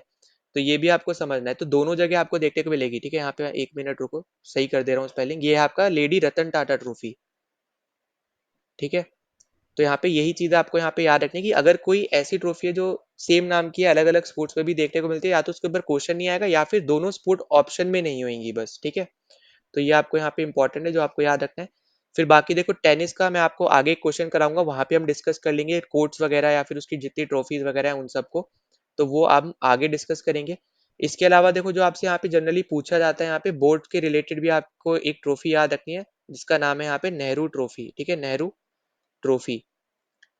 तो इसके ऊपर मैंने ऑलरेडी यहाँ पे पिछले आपके वीडियो में करा रखा है, ठीक है? वहाँ पे जाके आप देख सकते हो, वरना हम अगले वीडियो में डिस्कस करेंगे इसके ऊपर भी, क्योंकि वहाँ पे मैंने बहुत ज़्यादा डिटेल में आपको चीज़ें बताई थी, तो यहाँ पे भी हम वापस से डिटेल में करेंगे आने वाले वीडियोज़ में। पर अभी के लिए याद रखना, बोट में आपकी एक ट्रॉफी होती है, मतलब बोट रेस जो हम बोलते हैं, ठीक है? यहाँ पे बोट रेस की बात कर रहे हैं।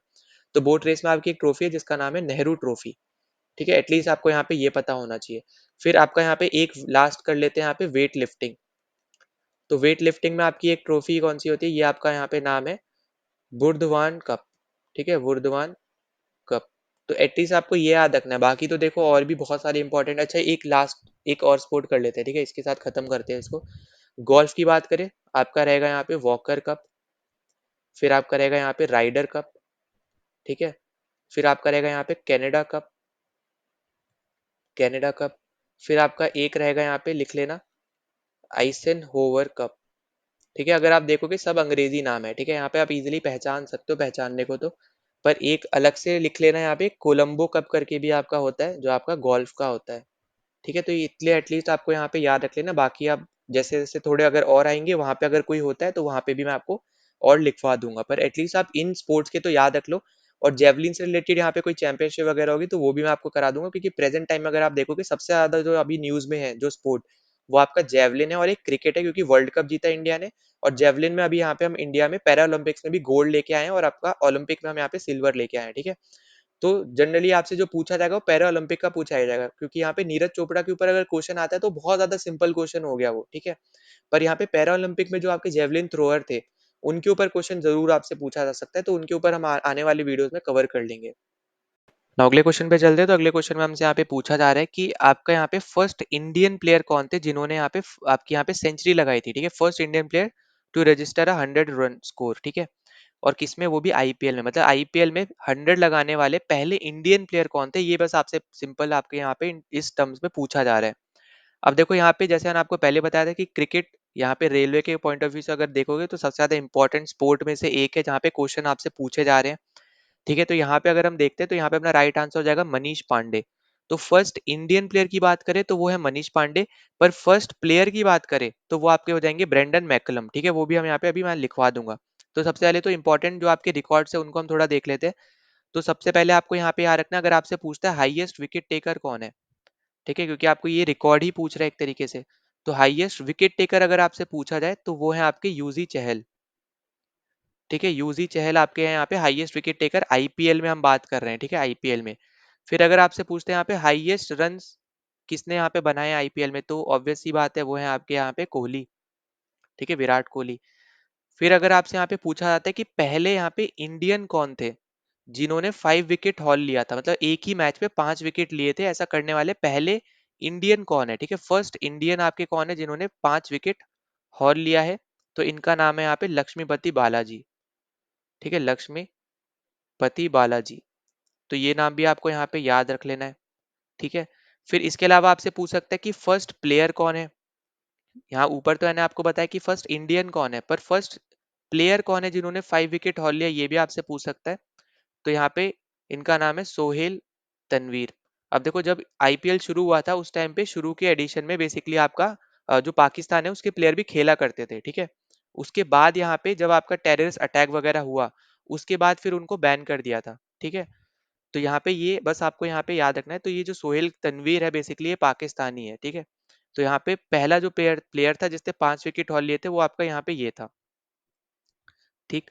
फिर इसके अलावा आपको यहाँ पे जैसे मैंने बताया कि आपका मनीष पांडे हो गए फर्स्ट इंडियन प्लेयर जिन्होंने 100 स्कोर किया। अगर फर्स्ट प्लेयर पूछता है कि किस कौन आपका यहाँ पे पहले प्लेयर थे जिन्होंने 100 रन यहाँ पे स्कोर किए थे, तो वो आपके हो जाएंगे यहाँ पे ब्रेंडन मैकलम। ब्रेंडन मैकलम, ठीक है। तो ये आपको यहाँ पे याद रखना है। अगर आपसे पूछता है कि पहला मैच किस किस के बीच में था, ठीक है, आईपीएल का पहला मैच किस टीम्स के बीच में था, तो याद रखना केकेआर वर्सेस आरसीबी, ठीक है। और यहाँ पे केकेआर जीत गई थी, आरसीबी यहाँ पे हार गई थी, ठीक है। तो ये पॉइंट्स आपको बस यहाँ पे याद रखने हैं, इंपॉर्टेंट आपके लिए यहाँ पे बस यही चीजें यहाँ पे रहने वाली है। बाकी आपको क्लियरली दिख जाएगा यहाँ पे कि जो आपके ब्रेंडन मैकलम उन्होंने पहले ही मैच में बेसिकली यहाँ पे कर दिया था काम, ठीक है। फर्स्ट मैच में ही यहाँ पे इन्होंने 100 लगा दिया था आईपीएल के। तो ये बस आपको ये चीजें बस आपको यहाँ पे याद रख ले ली है। जितनी भी मैंने आपको यहाँ पे सिंपल चीजें हैं, ठीक है, ऐसा कुछ भी नहीं है, क्योंकि हर कोई क्रिकेट देखता है। जो नहीं देखते उनके लिए थोड़ा यहाँ पे हो सकता है डिफिकल्ट हो, पर यहाँ पे बस उनको यहाँ पे लिख के रिवाइज कर लेना है बस इसको, ठीक है। तो यहाँ पे अपना राइट आंसर हो जाएगा यहाँ पे फोर्थ ऑप्शन। नाउ अगले क्वेश्चन पे चलते हैं। तो अगले क्वेश्चन में हमसे पूछा जा रहा है कि जो आपका मर्तान सन टेम्पल है ये आपका कहाँ पे सिचुएटेड है। तो जगह आपसे बस पूछी जा रही है, जो हमें यहाँ पे जगह दे रखी है उनमें से। तो अपना राइट आंसर हो जाएगा यहाँ पे कश्मीर में आपको देखने को मिलता है, ठीक है।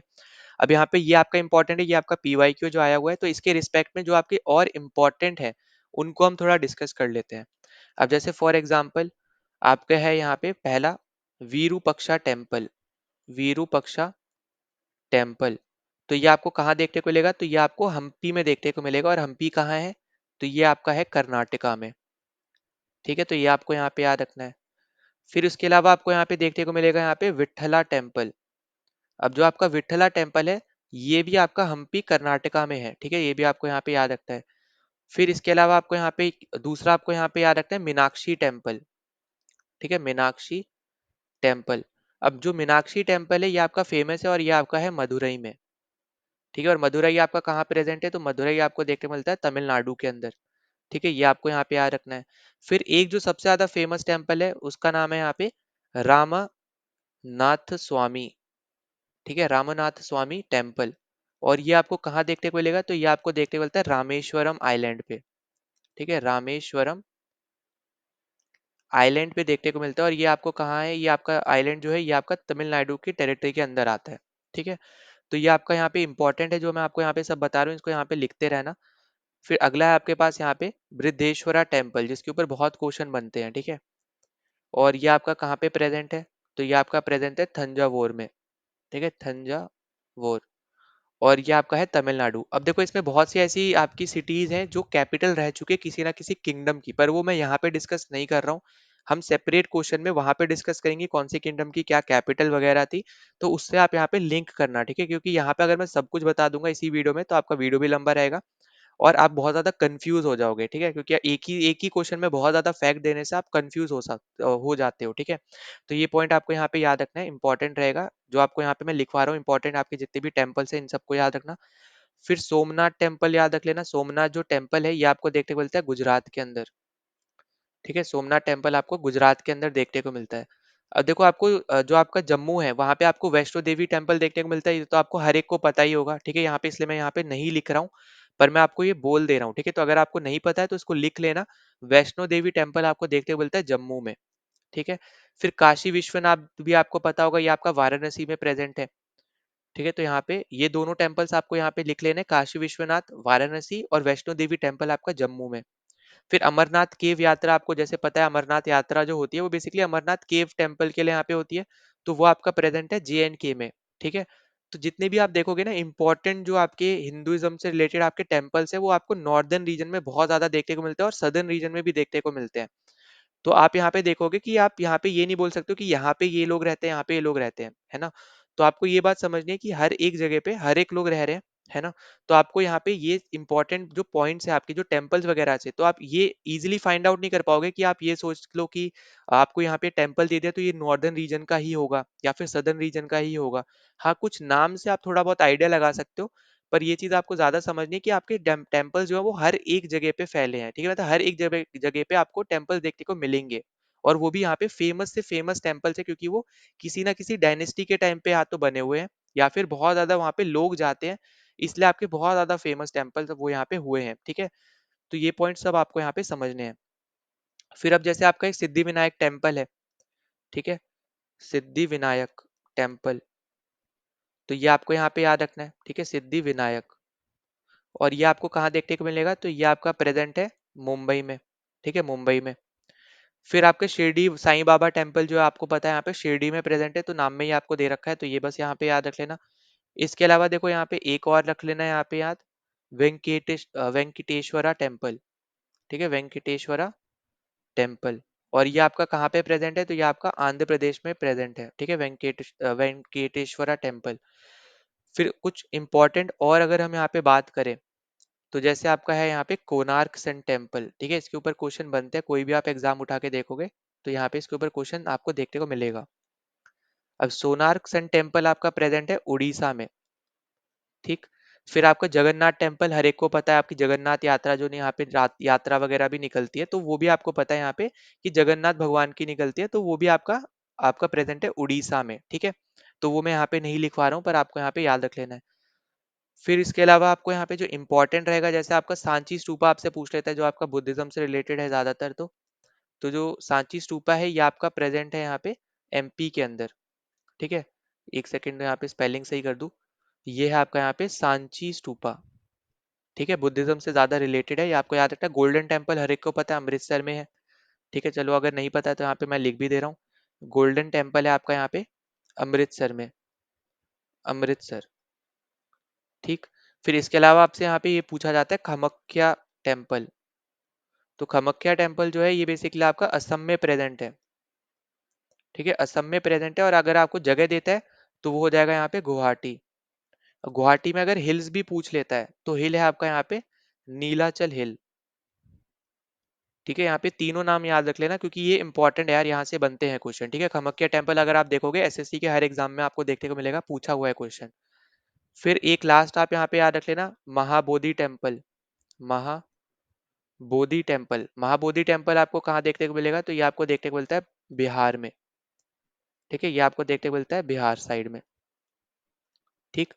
तो इतने आपके यहाँ पे इंपॉर्टेंट, और भी ऐसे नहीं है कि यही इंपॉर्टेंट है, और भी बहुत ज्यादा इंपॉर्टेंट है। अब जैसे देखो यहाँ पे मैंने जो सबसे ज्यादा इंपॉर्टेंट और भी है, जैसे बद्रीनाथ टेम्पल है, केदारनाथ टेम्पल है, तो ये जनरली लोगों को पता होता है कि आपके यूके में प्रेजेंट है, मतलब यहाँ पे उत्तराखंड में, ठीक है? यूनाइटेड किंगडम मत समझ लेना, उत्तराखंड बोल रहा हूँ। तो यहाँ पे जो आपका केदारनाथ टेम्पल हो गया, या फिर आपका बद्रीनाथ टेम्पल है, या फिर आपका गंगोत्री टेम्पल भी होता है, यमुनोत्री टेम्पल भी है, तो ये चारों टेम्पल आपके यूके में प्रेजेंट है, ठीक है? तो यहाँ पे चलो मैं एक साथ ही लिख दे रहा हूँ, वरना यहाँ पे लोग कंफ्यूज अगर हो जाए। बद्रीनाथ टेम्पल अगर बोल दे, या फिर आपसे केदारनाथ टेम्पल बोल दे, ठीक है? या फिर आपको बोल दे यहाँ पे यमुनोत्री टेम्पल, या फिर आपको गंगोत्री टेम्पल पूछ ले, ठीक है? ये सब आपके टेम्पल हैं, तो ये सब आपके प्रेजेंट है यहाँ पे उत्तराखंड में, ठीक है? उत्तराखंड में। तो ये इंपॉर्टेंट सब टेम्पल्स है जो आपसे यहाँ पे पूछे जा सकते हैं, इसको प्लीज याद रखना। और एक लास्ट आप यहाँ पे जरूर लिख लो, वो रहेगा आपका यहाँ पे द्वारकाधीश, ठीक है? द्वारकाधीश टेम्पल, ये आपका कहाँ प्रेजेंट है, तो ये आपका प्रेजेंट है गुजरात में, ठीक है? गुजरात में। तो ये इंपॉर्टेंट सब टेम्पल्स है जो हमने यहाँ पे डिस्कस किए, इनको प्लीज यहाँ पे याद कर लेना, नोट कर लेना। और जो मैंने जैसे बताया था कि जो जो आपके यहाँ पे जगह है वो किसकी कैपिटल थी वगैरह था, तो वो सब हम यहाँ पे अलग क्वेश्चन में डिस्कस करेंगे, जहाँ पे हम डायनेस्टीज के बारे में हम थोड़ा बहुत डिस्कशन डिस्कशन हम लोग यहाँ पे कर रहे हैं, ठीक है? तो यहाँ पे अभी के लिए बस टेम्पल्स याद रखो जो इंपॉर्टेंट है, और उनकी जगह याद रखो। now अगले क्वेश्चन में आपसे यहाँ पे पूछा जा रहा है कि हरभजन सिंह का सरनेम क्या है, ठीक है? अब देखो यहाँ पे सरनेम मतलब ये नहीं है कि नाम का सरनेम क्या है, ठीक है? जैसे यहाँ पे हरभजन सिंह में सिंह बेसिकली सरनेम ही है, पर यहाँ पे आपसे पूछ रहा है कि यहाँ पे इनको किस दूसरे नाम से और बुलाते हैं, या फिर आप बोल सकते हो निकनेम एक तरीके से पूछा जा रहा है, ठीक है? यहाँ पे एक तरीके से आप बोल लो निकनेम पूछा जा रहा है, ठीक है? उपमा उपनाम, ठीक है? तो यहाँ पे देखो एक चीज याद रखना, इस टाइप के क्वेश्चन जैसे मैंने आपको पहले ही बोला है, यहाँ पे रेलवे में क्रिकेट से रिलेटेड क्वेश्चन पूछता है, तो इसलिए मैं आपको यहाँ पे एक बार में यहाँ पे थोड़े बहुत करके करा दे रहा हूँ, ठीक है? फिर जो बचेंगे फिर हम आने वाले वीडियोस में करेंगे, तो इसलिए आपको लग सकता है कि यहाँ पे हम हिस्ट्री नहीं डिस्कस कर रहे हैं, अभी तक पॉलिटी हमने यहाँ पे ऐसा डिस्कस नहीं करी है। पर यहाँ पे जो इम्पोर्टेंट है, जैसा अभी पीवाईक्यू के हिसाब से देखने को मिला है, उसके हिसाब से मैं आपको यहाँ पे करा रहा हूँ। पर आपका सब सब्जेक्ट कवर होगा, ठीक है? ऐसा मत समझना कि कुछ भी कवर नहीं हो रहा है अभी। तो देखो यहाँ पे याद रखना, सबसे पहले तो आपका रहेगा यहाँ पे जो आपको पूछा गया, तो यहाँ पे राइट आंसर है टर्बिनेटर, ठीक है? तो फोर्थ ऑप्शन अपना यहाँ पे करेक्ट हो जाएगा। अब यहाँ पे कुछ इंपॉर्टेंट जो आपके क्रिकेटर्स हैं, उनके जो निकनेम्स वगैरह हैं, उनको हम यहाँ पे अगर देखें, तो अगर आपसे पूछता है यहाँ पे सचिन के निकनेम, ठीक है, सचिन तेंदुलकर के निकनेम, तो हर एक को पता है यहाँ पे। एक तो आपका यहाँ पे इनका मास्टर ब्लास्टर, ठीक है, मास्टर ब्लास्टर। फिर जो सबसे ज्यादा फेमस है वो है यहाँ पे गॉड ऑफ क्रिकेट, ठीक। फिर एक है यहाँ पे इनका लिटिल मास्टर, लिटिल मास्टर, ये आपको यहाँ पे याद रखना है। पर देखो यहाँ पे लिटिल मास्टर जो है ना, इनको हम बहुत कम चांस है, रेयर चांस है कि हम इनको बुलाते हैं।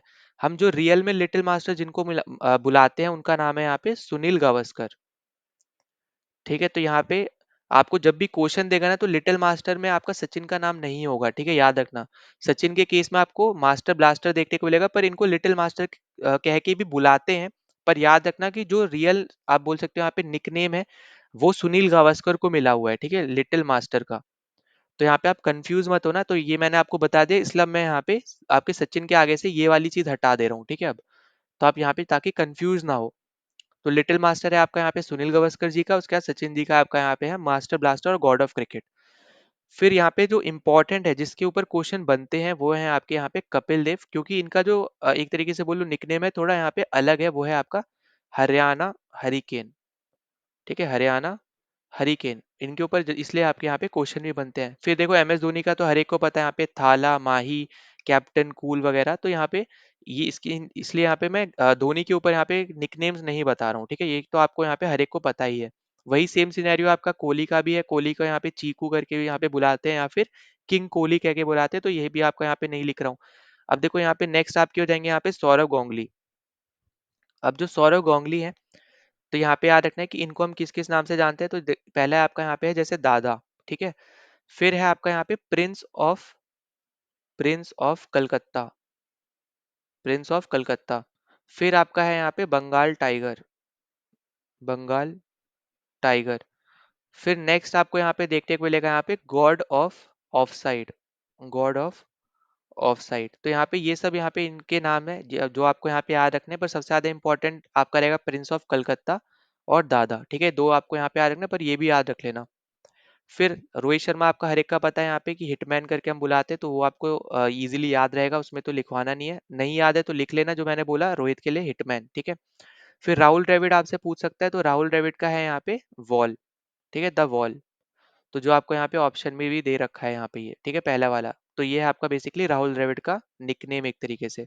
फिर युवराज सिंह का है आपका यूवी, ठीक है, सिंपल सा। गौतम गंभीर का आपका गौती हो जाएगा। वीवीएस लक्ष्मण का याद रखना, इनका जो नाम है ना वीवीएस, तो इसी से यहाँ पे इनका निकनेम डिराइव हुआ था, वो है आपका यहाँ पे वेरी वेरी स्पेशल लक्ष्मण, ठीक है, वेरी वेरी स्पेशल।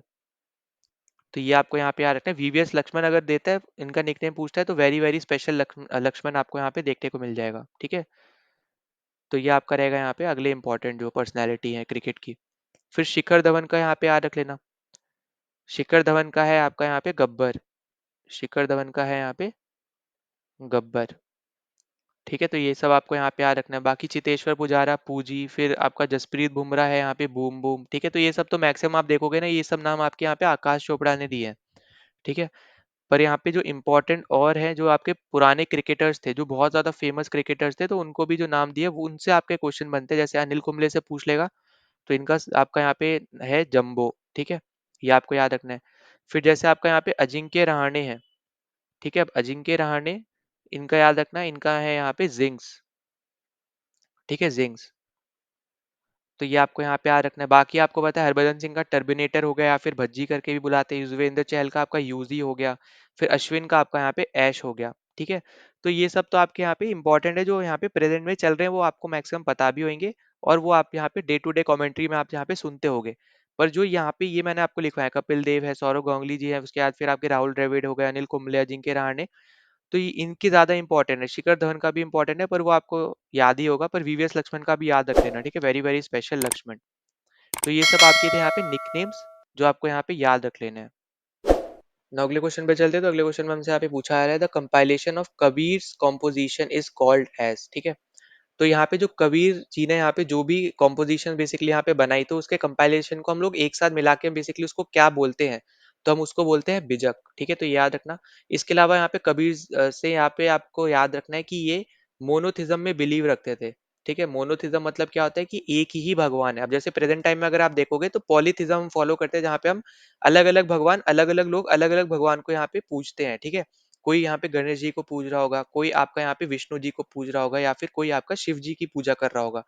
तो यहाँ पे हर एक इंसान अपने मतलब यहाँ पे आप बोल सकते हो उनकी भावनाओं के हिसाब से अलग अलग भगवान की यहाँ पे पूजा करते हैं, है ना। तो ये आपका हो गया यहाँ पे पोलिथिज्म, जहाँ पे हम लोग प्रेजेंट टाइम में हम लोग ज्यादा भगवानों की पूजा कर रहे हैं।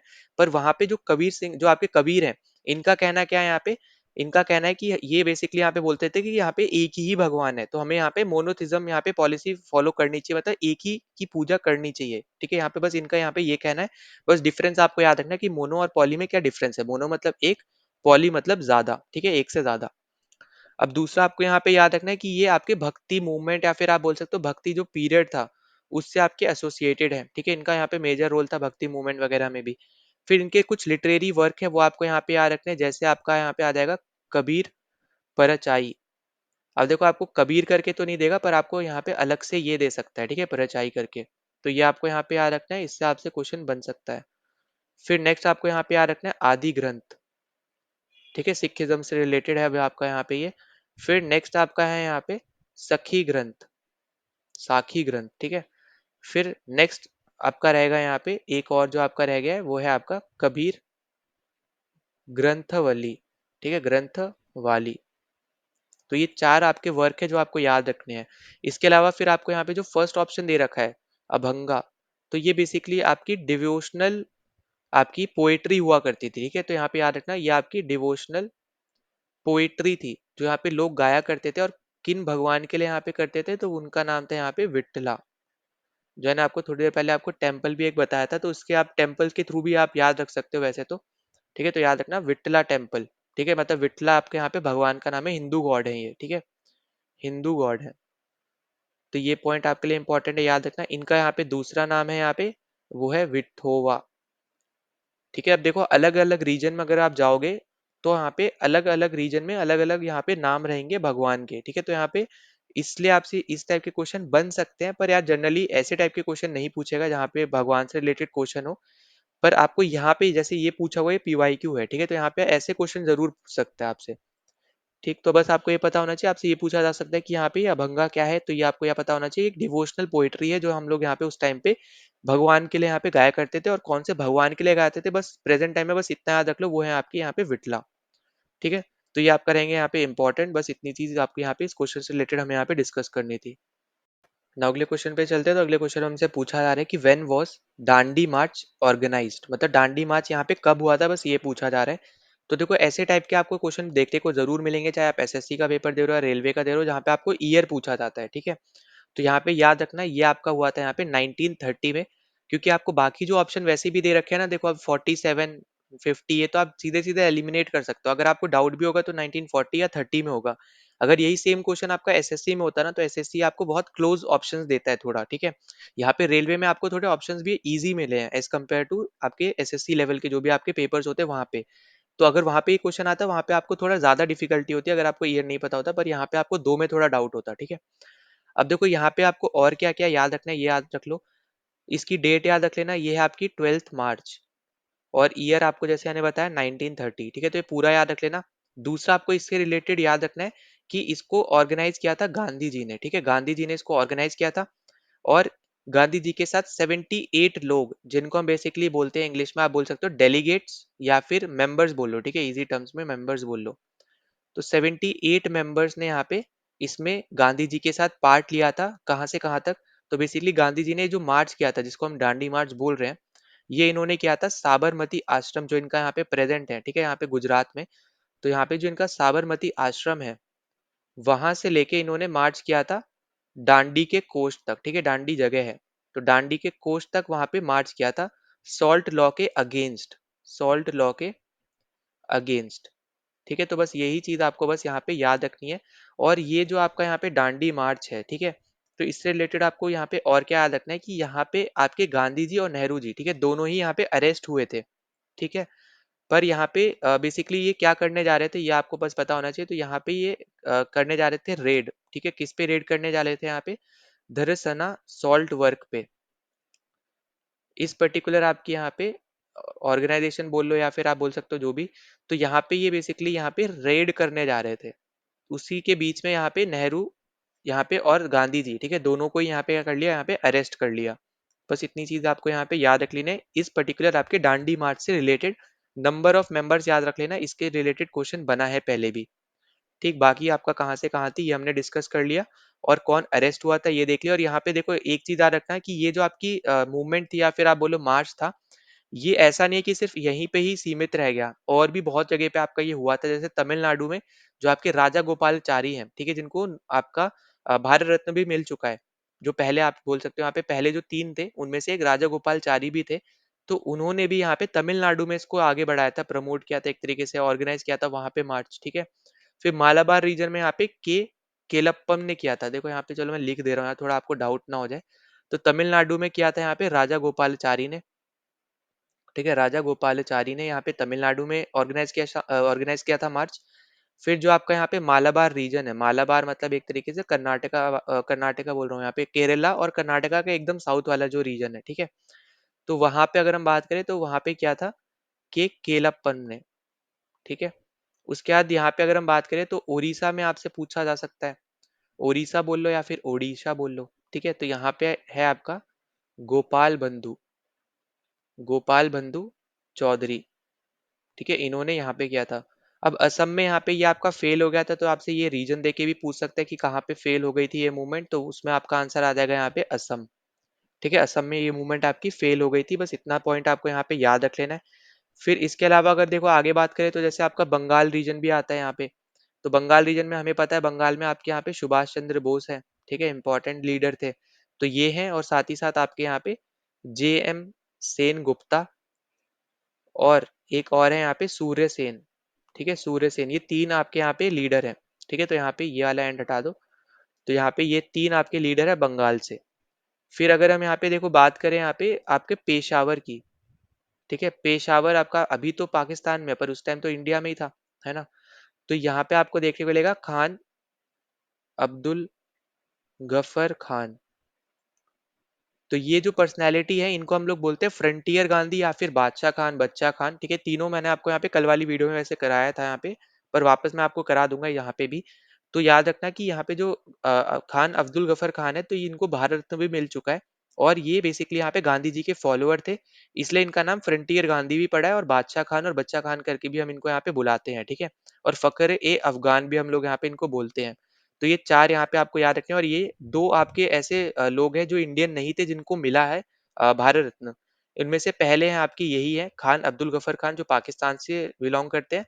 दूसरे हैं आपके यहाँ पे नेल्सन मंडेला, जो साउथ अफ्रीका से बिलोंग करते हैं। ठीक है, तो ये 3 आपको यहाँ पे याद रखना है। और जैसे मैंने ये बताया था जो आपका सॉल्ट वर्क है ये, तो यहाँ पे रेड करी थी किसने? बाद में रेड करी थी यहाँ पे सरोजनी नायडू ने। ठीक है, जो पहली फीमेल गवर्नर भी थी, और पहली इंडियन फीमेल थी जिन्होंने कांग्रेस के सेशन को प्रिसाइड किया था, क्योंकि पहली फीमेल तो एनी बेसेंट थी, पर पहली इंडियन फीमेल कौन थी? वो थी सरोजनी नायडू।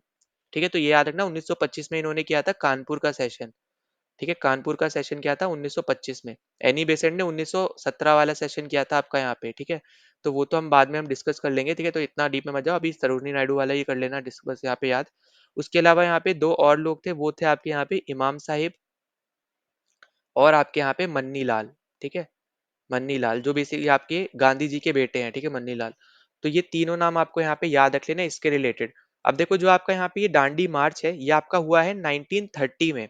ठीक है, अब उस टाइम पे आपसे पूछ सकता है कि गवर्नर, या फिर गवर्नर तो नहीं आएगा, वाइसरॉय कौन था, क्योंकि वाइसरॉय आपका यहाँ पे पोस्ट बन गई थी 1858 आपके गवर्नमेंट ऑफ इंडिया एक्ट से। तो वाइसरॉय अगर पूछता है कि कौन वाइसरॉय था, तो वो है आपका यहाँ पे इरविन। ठीक है, आपने गांधी इरविन पैक्ट भी सुना होगा, वो आपका 1930 31 में आपका बेसिकली यहाँ पे हुआ था। ठीक है, तो यहाँ पे ये याद रखना कि आपका है ये 30 वाला है, ठीक है, 1930 में हुआ है आपका दांडी मार्च, और ये इरविन के टाइम पीरियड पे हुआ है। अब आपसे पूछ सकते हैं कि इरविन के टाइम पीरियड पे और कौन-कौन सी चीजें हुई हैं, ठीक है, तो यहाँ पे मैं सिर्फ एक गवर्नर जनरल या फिर बोल लो वाइस रॉय बोल सकते हो आप, उसको यहाँ पे मैं डिस्कस कर रहा हूँ कि उसके टाइम पीरियड पे क्या क्या हुआ है, फिर जैसे जैसे क्वेश्चन आएंगे बाकी भी हम यहाँ पे करते जाएंगे, ठीक है। सबसे पहले याद रखना इसका टाइम पीरियड है 1926 से लेके 1931। तो पहले आपका आता है यहाँ पे साइमन कमीशन, ठीक है। तो यहाँ पे सबसे पहले आपको साइमन कमीशन देखने को मिलता है यहाँ पे 1927 में। फिर नेक्स्ट आपको देखने को मिलती है यहाँ पे नेहरू रिपोर्ट, और नेहरू रिपोर्ट ये वो वाली नेहरू रिपोर्ट है जो मोतीलाल नेहरू ने निकाली थी, ठीक है, ना कि जवाहरलाल नेहरू ने दिया था, ठीक है। तो याद रखना इसमें लोग कंफ्यूज रहते हैं, ये जो नेहरू रिपोर्ट है ये आपकी मोतीलाल नेहरू से रिलेट करती है, और ये आपकी है 1928 में। फिर इसके बाद आपको देखने को मिलेगा कि 1929 में आपका एक कांग्रेस का सेशन हुआ था लाहौर में, जहाँ पे पूर्ण स्वराज की बात करी गई थी, ठीक है, ये भी आपसे पूछा जाता है। तो ये भी याद रखना कि पूर्ण स्वराज की बात लाहौर सेशन में करी थी, जो कि 1929 में हुआ था। फिर आपका यहाँ पे आ जाता है डांडी मार्च, जो आपको यहाँ पे दे भी रखा है, तो डांडी मार्च आपका यहाँ पे 1930 हो जाएगा। और इसके अलावा यहाँ पे आ जाता है फर्स्ट राउंड टेबल कॉन्फ्रेंस, ठीक है, आरटीसी मतलब राउंड टेबल कॉन्फ्रेंस, जो आपकी यहाँ पे हुई थी 1930 में, जिसमें कांग्रेस वगैरह और गांधी जी नहीं गए थे, जिसको देखने के बाद इनको अंग्रेजों को ये पता चल गया था कि कांग्रेस का होना जरूरी है, क्योंकि उस टाइम पे सबसे बड़ी आपकी मेजर पॉलिटिकल पार्टी आप बोल सकते हो या फिर ग्रुप बोल लो उसको, उस टाइम पे वो आपका था, ठीक है। और गांधी जी तो वहाँ पे उस टाइम पे आप बोल सकते हैं इंपॉर्टेंट थे ही, ठीक है। तो यहाँ पे फर्स्ट आरटीसी हो गया, यहाँ पे फर्स्ट राउंड टेबल कॉन्फ्रेंस 1930। और इसके बाद आपको याद रखना है यहाँ पे 1931 जो मैंने आपको बताया Gandhi Irwin pact, Gandhi Irwin pact, ठीक है। तो यहाँ पे ये याद रखना, अब जैसे जैसे इसमें क्या क्या डिस्कशन है क्या किया है ये सब हम आने वाले वीडियोस में डिस्कस करेंगे, पर अभी के लिए याद रखो ये सब चीजें आपकी इरविन के टाइम पे हुई थी, ठीक है। बस आपको यहाँ पे ये जानना था इस क्वेश्चन में। नाउ अगले क्वेश्चन पे चलते हैं, तो अगले क्वेश्चन में हमसे पूछा जा रहा है यहाँ पे कि when did India adopted national flag, ठीक है। अब देखो यहाँ पे मैं बहुत सारी चीजें डिस्कस करूंगा, तो प्लीज ध्यान से सुनना, इंपॉर्टेंट है ये सब चीजें, ठीक है। तो सबसे पहले हम लोग यहाँ पे डिस्कशन करते हैं नेशनल फ्लैग से रिलेटेड। तो आपसे यहाँ पे पूछा जा सकता है कि इनके इस पर्टिकुलर आपके यहाँ पे नेशनल फ्लैग के डिजाइनर कौन है। तो वो थे आपके यहाँ पे पिंगली वेंकैया, ठीक है। तो यहाँ पे रुको एक बार सही से लिख दूं मैं। तो यहाँ पे डिजाइनर कौन थे अपने नेशनल फ्लैग के, तो इनका नाम है यहाँ पे पिंगली वेंकैया, ठीक है, ये याद रखना। इसके अलावा आपसे यहाँ पे ये पूछा जा सकता है कि यहाँ पे रेशियो क्या है अपने नेशनल फ्लैग का। तो लेंथ इज टू ब्रेथ में जो रेशियो है वो है आपका यहाँ पे 3:2 का रेशियो, ठीक है। फिर आपसे पूछा जा सकता है यहाँ पे कि स्पोक्स कितने आपके अशोक चक्र में, क्योंकि आपको अगर याद हो तो आपके यहाँ पे नेशनल फ्लैग में आपको एक चक्र भी देखने को मिलता है ब्लू कलर का बीच में। तो उसमें आपको जो ये ऐसे देखने को मिलती है ना ये चीज है, ये आपके होते हैं स्पोक्स, ठीक है। ये स्पोक्स है जो आपको यहाँ पे कट करते हुए दिख रहे हैं ना, ये आपके होते हैं स्पोक्स, ठीक। तो इसमें आपको देखने को मिलते हैं यहाँ पे 24 स्पोक्स, तो ये भी आपको यहाँ पे याद रख लेना है। इसके अलावा अगर देखो यहाँ पे जो डेट्स मैंने दे रखी है आपको इजी टर्म्स में समझाने के लिए दे रखी है, तो आपको जो नेशनल फ्लैग है वो हमने अडॉप्ट किया था 22 जुलाई को 1947 में, ठीक है। तो सेकंड ऑप्शन अपना करेक्ट है। फिर जो आपको पहला ऑप्शन दे रखा है, इस दिन हमने क्या अडॉप्ट किया था, तो इस दिन हमने अडॉप्ट किया था कॉन्स्टिट्यूशन, ठीक है, अडॉप्टेड कॉन्स्टिट्यूशन, ये आपको यहाँ पे याद रख लेना है। फिर दूसरा पॉइंट आपको यहाँ पे क्या याद रखना है कि जो आपका यहाँ पे 24 जनवरी है 1950 का, इस दिन तो हमने अडॉप्ट किया है, ठीक है। अब यहाँ पे जो मैं डेट बता रहा हूँ वो याद रखो, इस दिन हमने अडॉप्ट किया कॉन्स्टिट्यूशन, 24 जनवरी 1950 आया। इस दिन 284 मेंबर्स जो थे उन्होंने यहाँ पे सिग्नेचर किया, यहाँ पे साइन वगैरह किए, ठीक है। यहाँ पे क्या किया, यहाँ पे साइन किए 284 मेंबर्स ने कॉन्स्टिट्यूशन पे। उसके बाद आपको देखने को मिला 26 जनवरी 1950, जब आपका कॉन्स्टिट्यूशन लागू हुआ, ठीक है। अडॉप्ट तो हमने पहले ही कर लिया था, अडॉप्ट करने के बाद आपका यहाँ पे लोगों ने साइन किया 284 मेंबर्स ने। उसके बाद 26 जनवरी को यहाँ पे क्या हुआ, कमेंसमेंट हुआ, या फिर आप बोल सकते हो लागू हुआ आपका, ठीक है। तो ये तीनों डेट्स याद रखनी है, इसमें कंफ्यूज मत होना। यहाँ पे पहले दिन अडॉप्ट किया है, दूसरे दिन साइन किया है मेंबर्स ने, फिर आपका लागू हुआ है, ठीक है। अडॉप्ट और लागू में फर्क होता है, ठीक है। फिर नेक्स्ट आपको यहाँ पे 24 की अगर हम बात करें, तो यहाँ पे आपको देखने को मिलेगा नेशनल सॉन्ग आपको देखने को मिलेगा, और आपको यहाँ पे नेशनल एंथम देखने को मिलेगा जो हमने अडॉप्ट किया है। तो हमने यहाँ पे 24 जनवरी को नेशनल सॉन्ग और नेशनल एंथम हमने दोनों ही यहाँ पे अडॉप्ट किए हैं। फिर अगर मैं यहाँ पे कलर चेंज करके थोड़ा बता दे रहा हूँ, तो जो आपका यहाँ पे नेशनल सॉन्ग है ये अपना कौन सा है, तो ये है अपना वंदे मातरम, ठीक है, वंदे मातरम। और ये हमने कहाँ से लिया है, कौन सी बुक, अगर आपको देखोगे तो कौन सी बुक में आपको देखने को मिलेगा, तो ये आपका है अनंत मठ। और ये थी आपके यहाँ पे बंकिम चंद्र चैटर्जी की। ठीक है, बंकिम चंद्र चैटर्जी। तो आपको यहाँ पे इनडायरेक्टली पूछ सकता है कि वंदे मातरम यहाँ पे किसके थ्रू लिखा गया है। ठीक है, तो इस तरीके से आप यहाँ पे याद रख लेना। फिर जो आपका यहाँ पे नेशनल एंथम है, ये तो आपको पता ही यहाँ पे, वो है अपना जनगण मन। ठीक है, तो अपना नेशनल एंथम हो जाएगा जन गण मन। और इसको यहाँ पे लिखा किसने है, तो ये आपके हैं यहाँ पे रविंद्रनाथ टैगोर। रविंद्रनाथ टैगोर। ठीक है, तो ये भी पॉइंट आपको यहाँ पे याद रख लेना है। फिर इसके अलावा आपको यहाँ पे और क्या याद रखना है कि जो आपका फर्स्ट, अगर आपसे पूछता है कि पहली बार ये गाया कब था। ठीक है, पहली बार जो आपका ये है, ये आपका कब गाया गया था, तो ये आपका गाया गया था आपका कलकत्ता में, कलकत्ता में कांग्रेस के सेशन में। ठीक है, कांग्रेस के सेशन में 1911 में, 1911। ठीक है, हम लोग यहाँ पे बात कर रहे हैं जनगण मन की। फिर आपसे यहाँ पे पूछ सकते हैं कि जनगण मन अगर हम ऑफिशियली बात करें तो ये कितना बड़ा है, मतलब कितना लंबा है। ठीक है, लॉन्ग अगर पूछे कितने टाइम का है, तो ये है आपका यहाँ पे 52 सेकेंड्स का। ठीक है, ये भी आपसे पूछ सकता है। जनरली यहाँ पे नंबर से रिलेटेड भी क्वेश्चन बनते हैं, तो ये भी आपको यहाँ पे याद रख लेना, इंपॉर्टेंट है। फिर अगर हम बात करें यहाँ पे 26 आपका रह गया, तो 26 जनवरी 1950 को हमने अडॉप्ट किया था नेशनल एम्बलम। नेशनल एम्बलम हमने अडॉप्ट किया था, ये भी आपको यहाँ पे याद रख लेना है। और जो आपका नेशनल एम्बलम है, ये बेसिकली आपको देखने को मिलेगा यहाँ पे, जो आपका सारनाथ का पिलर है, वहां पे आपको ये देखने को भी मिल जाएगा इजीली, जो आपका अशोका से एसोसिएटेड है। ठीक है, सारनाथ का पिलर जो है, तो ये आपको यहाँ पे याद रखना है कि हमने क्या क्या चीजें कब कब अडॉप्ट की है। ये सब डेट्स आपको याद रखनी है, कितना यहाँ पे आपका टाइम पीरियड का है आपका नेशनल एंथम, ये भी याद रखना है, कब गाया गया था ये सब याद रखना है। और मेन चीज और याद रख लेना, जो मैंने पिछले क्वेश्चन में बताया था, कि पूर्ण स्वराज अगर आपसे पूछता है कि कब यहाँ पे डिस्कशन वगैरह यहाँ पे कब हुआ था, तो वो आपका सेशन है लाहौर का। ठीक है, 1929। फिर जब लागू हुआ, या फिर आप बोलो उन्होंने उस पर काम करना शुरू किया, तो वो था आपका 1930 से। ठीक है, तो इसलिए इस पे कंफ्यूज मत होना, यहाँ पे दो थोड़ी अलग चीजें हैं। इसलिए आपको कहीं जगह 1930 और 1929 देखने को मिल सकता है, पर यहाँ पे जो डिस्कशन हुआ है या फिर सब कुछ आप बोल सकते हो जहाँ पे पास हुई हैं चीजें, वो आपका 1929 है, लाहौर वाला सेशन। और 1930 जो है, वहां पे चीजें शुरू हुई हैं उस पे काम करना। ठीक है, तो ये सब यहाँ पे इंपॉर्टेंट है, जो आपको यहाँ पे याद रखना है, जो हमने सब यहाँ पे डेट्स वगैरह भी यहाँ पे डिस्कस करी है। ना अगले क्वेश्चन पे चलते हैं। तो अगले क्वेश्चन में हम यहाँ पे क्या दे रखा है, पहले तो यहाँ पे चेंज कर लूँ। तो अगले क्वेश्चन में हमें दे रखा है कि इंडिया में कितने नंबर ऑफ स्टेट्स हैं और कितने नंबर ऑफ यूटीज हैं। अब यहाँ पे आप खुद सोचो, ये कितना इजी क्वेश्चन है।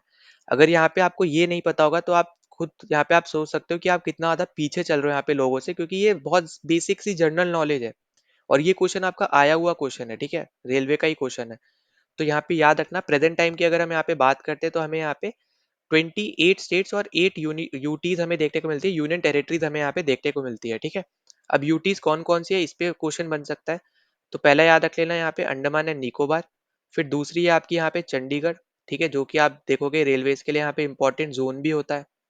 फिर एक है आपकी यहाँ पे दादरा एंड नगर हवेली, दादरा एंड नगर हवेली। और इसी में ही बेसिकली एक और जो आपकी पहले सेपरेट हुआ करती थी, जो आपकी यूटी, अब इसी में यहाँ पे जोड़ दी गई है, वो है आपकी दमन एंड दीव। ठीक है, तो अब ये दोनों मिला के अब एक ही यूटी है, इसलिए आपको कंफ्यूजन हो सकती है यहाँ पे कि पहले 9 थी अब 8 कैसे हो गई। तो वो इसलिए है क्योंकि ये दोनों पहले अलग अलग थी, अब यहाँ पे एक ही इसको कर दिया है। ठीक है, फिर नेक्स्ट आपको यहाँ पे है national capital territory of Delhi. ठीक है, ये याद रख लेना। इसके अलावा फिर आपका यहाँ पे जे एंड के हो गया। ठीक है, जम्मू एंड कश्मीर। फिर उसके बाद आपका यहाँ पे लद्दाख हो गया। लद्दाख के बाद आपका यहाँ पे आ जाएगा लक्षद्वीप। ठीक है, लक्षद्वीप। सबसे ज्यादा अगर बात करोगे यूटी में, सबसे ज्यादा पढ़ी लिखी या फिर लिटरेसी वाली पॉपुलेशन आपकी लक्षद्वीप में है। फिर आपको देखने को मिलता है यहाँ पे पुडुचेरी। ठीक है, पुडुचेरी से रिलेटेड भी ऐसे अच्छे क्वेश्चन बने, तो वो हम यहाँ पे आगे डिस्कस करेंगे। अगर आपके यहाँ पे पूछे जाते हैं तो आपको यहाँ पे पता चल जाएगा। ठीक, अब देखो यहाँ पे ये है अपनी 8 यूटी। ठीक है, अगर आप काउंट भी करो तो 1 2 3 4 5 6 7 8। ठीक है, तो 8 यूटीज हो गई। फिर बाकी आपकी यहाँ पे है स्टेट्स। तो अपना राइट आंसर क्या है, यहाँ पे 28 स्टेट्स है और 8 यूटीज है। अब देखो स्टेट्स में ना आपको जो जनरली पूछे जाते हैं, उनकी कैपिटल्स कभी कभी पूछ लेता है, वो भी खासकर नॉर्थ ईस्टर्न स्टेट्स की। ठीक है, क्योंकि वहां की आप हमेशा भूलते ही हो मैक्सिमम टाइम अगर आप देखोगे तो। और एक और याद रख लेना, जो आपका आंध्र प्रदेश है, अभी इसकी यहाँ पे जो नई कैपिटल बनी है यहाँ पे, ठीक है, अमरावती। ये आपको यहाँ पे अलग याद रख लेना है, क्योंकि अब तेलंगाना की हैदराबाद हो गई, अब आंध्र प्रदेश की हैदराबाद नहीं है। ठीक है, तेलंगाना की हैदराबाद है अब, तो ये याद रख लेना। इसके अलावा फिर अरुणाचल प्रदेश AR से मैं रिप्रेजेंट कर रहा हूँ, तो इसकी है यहाँ पे ईटानगर। ईटानगर। असम की आपको हो सकता है यहाँ पे बहुत लोगों को कंफ्यूजन हो, असम की गुवाहाटी कैपिटल नहीं है, याद रखना ये है आपकी दिसपुर। ठीक है, बाकी देखो इंपॉर्टेंट जो आपकी है यहाँ पे वही मैं आपको बताऊंगा जो ज्यादातर आपसे पूछी जा सकती है। इसके अलावा आपको यहाँ पे याद रखना है मणिपुर की कैपिटल, क्योंकि ज्यादातर लोग नॉर्थ ईस्टर्न में कंफ्यूज होते हैं, तो मणिपुर की है यहाँ पे इम्फाल। फिर आ जाता है आपका यहाँ पे मेघालय। मेघालय की कैपिटल है आपकी यहाँ पे शिलोंग। ठीक है। फिर आपका नेक्स्ट है यहाँ पे मिजोरम। मिजोरम की कैपिटल है आपकी यहाँ पे एजवाल। फिर नेक्स्ट है आपका यहाँ पे नागालैंड। नागालैंड की कैपिटल है आपकी यहाँ पे कोहिमा। कोहिमा। ठीक है। फिर एक एक्स्ट्रा याद रख लो, वो है आपका यहाँ पे सिक्किम। सिक्किम में आपको आपकी यहाँ पे कैपिटल है गैंगटॉक। गैंगटॉक। ठीक है, तो यहाँ पे ये इंपॉर्टेंट आपकी है, और एक आपका रह गया यहाँ पे त्रिपुरा, है ना, त्रिपुरा रह गया था। तो त्रिपुरा की आपकी कैपिटल है अगरतला। अगरतला। ठीक है, तो ये सब आपको यहाँ पे याद रखना है, क्योंकि जो नॉर्दर्न स्टेट्स है उनकी हर एक की कैपिटल आपको पता होगी। जैसे यूपी की आपकी लखनऊ हो गई, फिर वेस्ट बंगाल की आपकी इजी है कोलकाता वगैरह है। ठीक है, इधर आपके यहाँ पे उत्तराखंड की आपकी देहरादून है। फिर जैसे मैंने आपको बताया तेलंगाना याद रख लेना स्पेसिफिकली, और आंध्र प्रदेश की कैपिटल याद रख लेना, क्योंकि प्रेजेंट टाइम में ही हुआ है। ठीक है, करंट अफेयर्स का ही आपके ये क्वेश्चन बन सकता है, तो इसलिए आपको यहाँ पे ये भी याद रखना है। बाकी आपका तमिलनाडु का चेन्नई होता है, ये पता है आपको। राजस्थान का जयपुर है। फिर पंजाब का आपका चंडीगढ़ ही होता है कैपिटल, ये आपको पता होना चाहिए। उड़ीसा का आपका भुवनेश्वर है। ठीक है। फिर इसके अलावा अगर हम बात करें तो महाराष्ट्र मुंबई हर एक को पता है, MP भोपाल हो गया, केरला का तिरुवनंतपुरम है। फिर आपका कर्नाटका का बैंगलोर है। झारखंड का रांची। अब हाँ, ये करा दे रहा हूँ मैं, झारखंड का है रांची, क्योंकि लोग झारखंड और छत्तीसगढ़ के कैपिटल में कंफ्यूज हो रहते हैं। तो झारखंड का है रांची। और अगर हम बात करें यहाँ पे छत्तीसगढ़ की, तो छत्तीसगढ़ गढ़ का है यहाँ पे रायपुर। ठीक है, रांची आपका झारखंड का है और छत्तीसगढ़ का है रायपुर। और गोवा की अगर बात कर ले यहाँ पे, गोवा का है यहाँ पे पानाजी। ठीक है, पानाजी। तो ये सब यहाँ पे आपके इंपॉर्टेंट है, जो बहुत ज्यादा यहाँ पे आपसे क्वेश्चन बन भी सकते हैं। और गुजरात का, हाँ, अच्छा हाँ, ये भी सही बात है यार, याद आ गया। तो गुजरात का आपको याद रखना है कि अहमदाबाद नहीं है। ठीक है, मैक्सिमम लोग अहमदाबाद समझ के चलते हैं, तो इसकी कैपिटल है यहाँ पे गांधीनगर। ठीक है, जहाँ पे आपको AFSB भी देखने को मिलेगा, एयरफोर्स का। अगर आप कभी FCAT का पेपर दोगे, तो अगर आपके यहाँ पे SSB आती हैं, तो उसमें से एक AFSB, ठीक है, वो आपको गांधीनगर की भी देखने को मिलती है। तो ये आपके यहाँ पे इंपॉर्टेंट कुछ आपकी कैपिटल्स और सिटी मतलब आपके स्टेट्स हो गए, और मैंने आपको यहाँ पे यूटीज भी बता दिए। तो ये सब आप याद रखते ना, बहुत बेसिक सा क्वेश्चन है जो आपसे ज्यादातर पूछा जा सकता है, वो मैंने सब यहाँ पे बताया। और जो मैंने लिखी नहीं है वो मैंने अपने खुद बताई है। ठीक है, मुंह से बताई है, तो आप वो खुद लिख लेना अगर आपको किसी की नहीं पता है तो। वरना मैक्सिमम चांस आपका यही है कि आपको इनमें ही डाउट रहेगा। ठीक है, जितना आपका यहाँ पे मैं देख सकता हूँ। तो यहाँ पे याद रखना, और यहाँ पे 1 मिनट रुको, कैपिट यहाँ पे स्पेलिंग सही कर दूं। तो ये आपका होता है यहाँ पे गुजरात। ठीक है, ए आता है जे के बाद। तो यहाँ पे याद रखना गुजरात की है गांधीनगर, ना कि अहमदाबाद। ठीक है, तो हमने यहाँ पे 12 क्वेश्चन इस पर्टिकुलर वीडियो में डिस्कस किए। अगर आपको इनमें से कुछ भी डाउट होता है तो कमेंट सेक्शन में आप जरूर मेंशन कर देना, या फिर आपका कोई सजेशन है तो वो भी मेंशन कर देना। अभी तो ये आपका पहला लेक्चर है, तो आपको हो सकता है यहाँ पे लग रहा हो कि अभी इतना कुछ यहाँ पे नहीं आया है। पर धीरे धीरे आप जैसे जैसे करोगे कवर, तो उसका आपको यहाँ पे देखने को मिलेगा कि मैक्सिमम जो आपके यहाँ पे चीजें हैं वो आपकी कवर होती जाएंगी। ठीक है, तो एट द एंड अगर आप देखोगे तो आपका कंप्लीट GK पोर्शन आपका कंप्लीट हो जाएगा। और यहीं से ही आप देखोगे मैक्सिमम क्वेश्चन आपको बनते हुए नजर आएंगे। ठीक है, जितने भी आपके यहाँ पे टॉपिक्स है जो मैं आपको यहाँ पे करा रहा हूँ, तो इसको बस आप फॉलो करते रहना। जैसे मैंने बताया था, एक वीक में आपके 2 लेक्चर्स है, जिसमें एक लेक्चर आपका आज हो गया फ्राइडे को, नेक्स्ट लेक्चर आपका होगा यहाँ पे ट्यूसडे को, क्योंकि GD का आपका मंडे को होने वाला है। ठीक है, SSC GD का जो लेक्चर है। और SSC GD का अगर आपको वीडियो देखना है तो ऑलरेडी मैं प्लेलिस्ट मैंने डाल रखा है, वो जरूर देख लेना। क्योंकि आपका सिलेबस सेम है, टाइप ऑफ क्वेश्चन बस आपको प्रैक्टिस करना है, तो आप वो जरूर जाके आप देख सकते हो। ठीक है, ऐसा नहीं है कि आपको अगर आप रेलवे का कर रहे हो तो आप SSC के क्वेश्चंस नहीं देखोगे, आप जरूर देख सकते हो। वही सेम सिनेरियो SSC वालों के लिए भी हो जाता है। ठीक है, तो आप दोनों यहाँ पे वाइस वर्सा जाके आप जरूर देख सकते हो, क्योंकि सिलेबस आपका यहाँ पे सेम ही है ऑलमोस्ट। ठीक है, तो ये चीज याद रख लेना, और कोई भी डाउट होता है कमेंट सेक्शन में आप जरूर मेंशन कर देना। और टेलीग्राम चैनल अगर आपने ज्वाइन नहीं किया तो ज्वाइन कर लेना, वहाँ पे मैं आपको PDF ये प्रोवाइड कर दूंगा। ठीक है, दूसरा पॉइंट कि अगर आपको वहाँ पे भी कोई डाउट होता है तो वहाँ पे भी आप पूछ सकते हो। ठीक, कोई भी चीज होती है, कुछ भी होता है, तो वहाँ पे भी आप जरूर आप मेंशन कर सकते हो, पूछ सकते हो। और PDF भी वहाँ पे आपको मिल जाएगी, लिंक आपको चैनल का डिस्क्रिप्शन में दे रखा है, वहां जाके आप ज्वाइन कर लेना। तो यहाँ पे यही सब आपको बताना था, मिलते हैं नेक्स्ट वीडियो में। जय हिंद।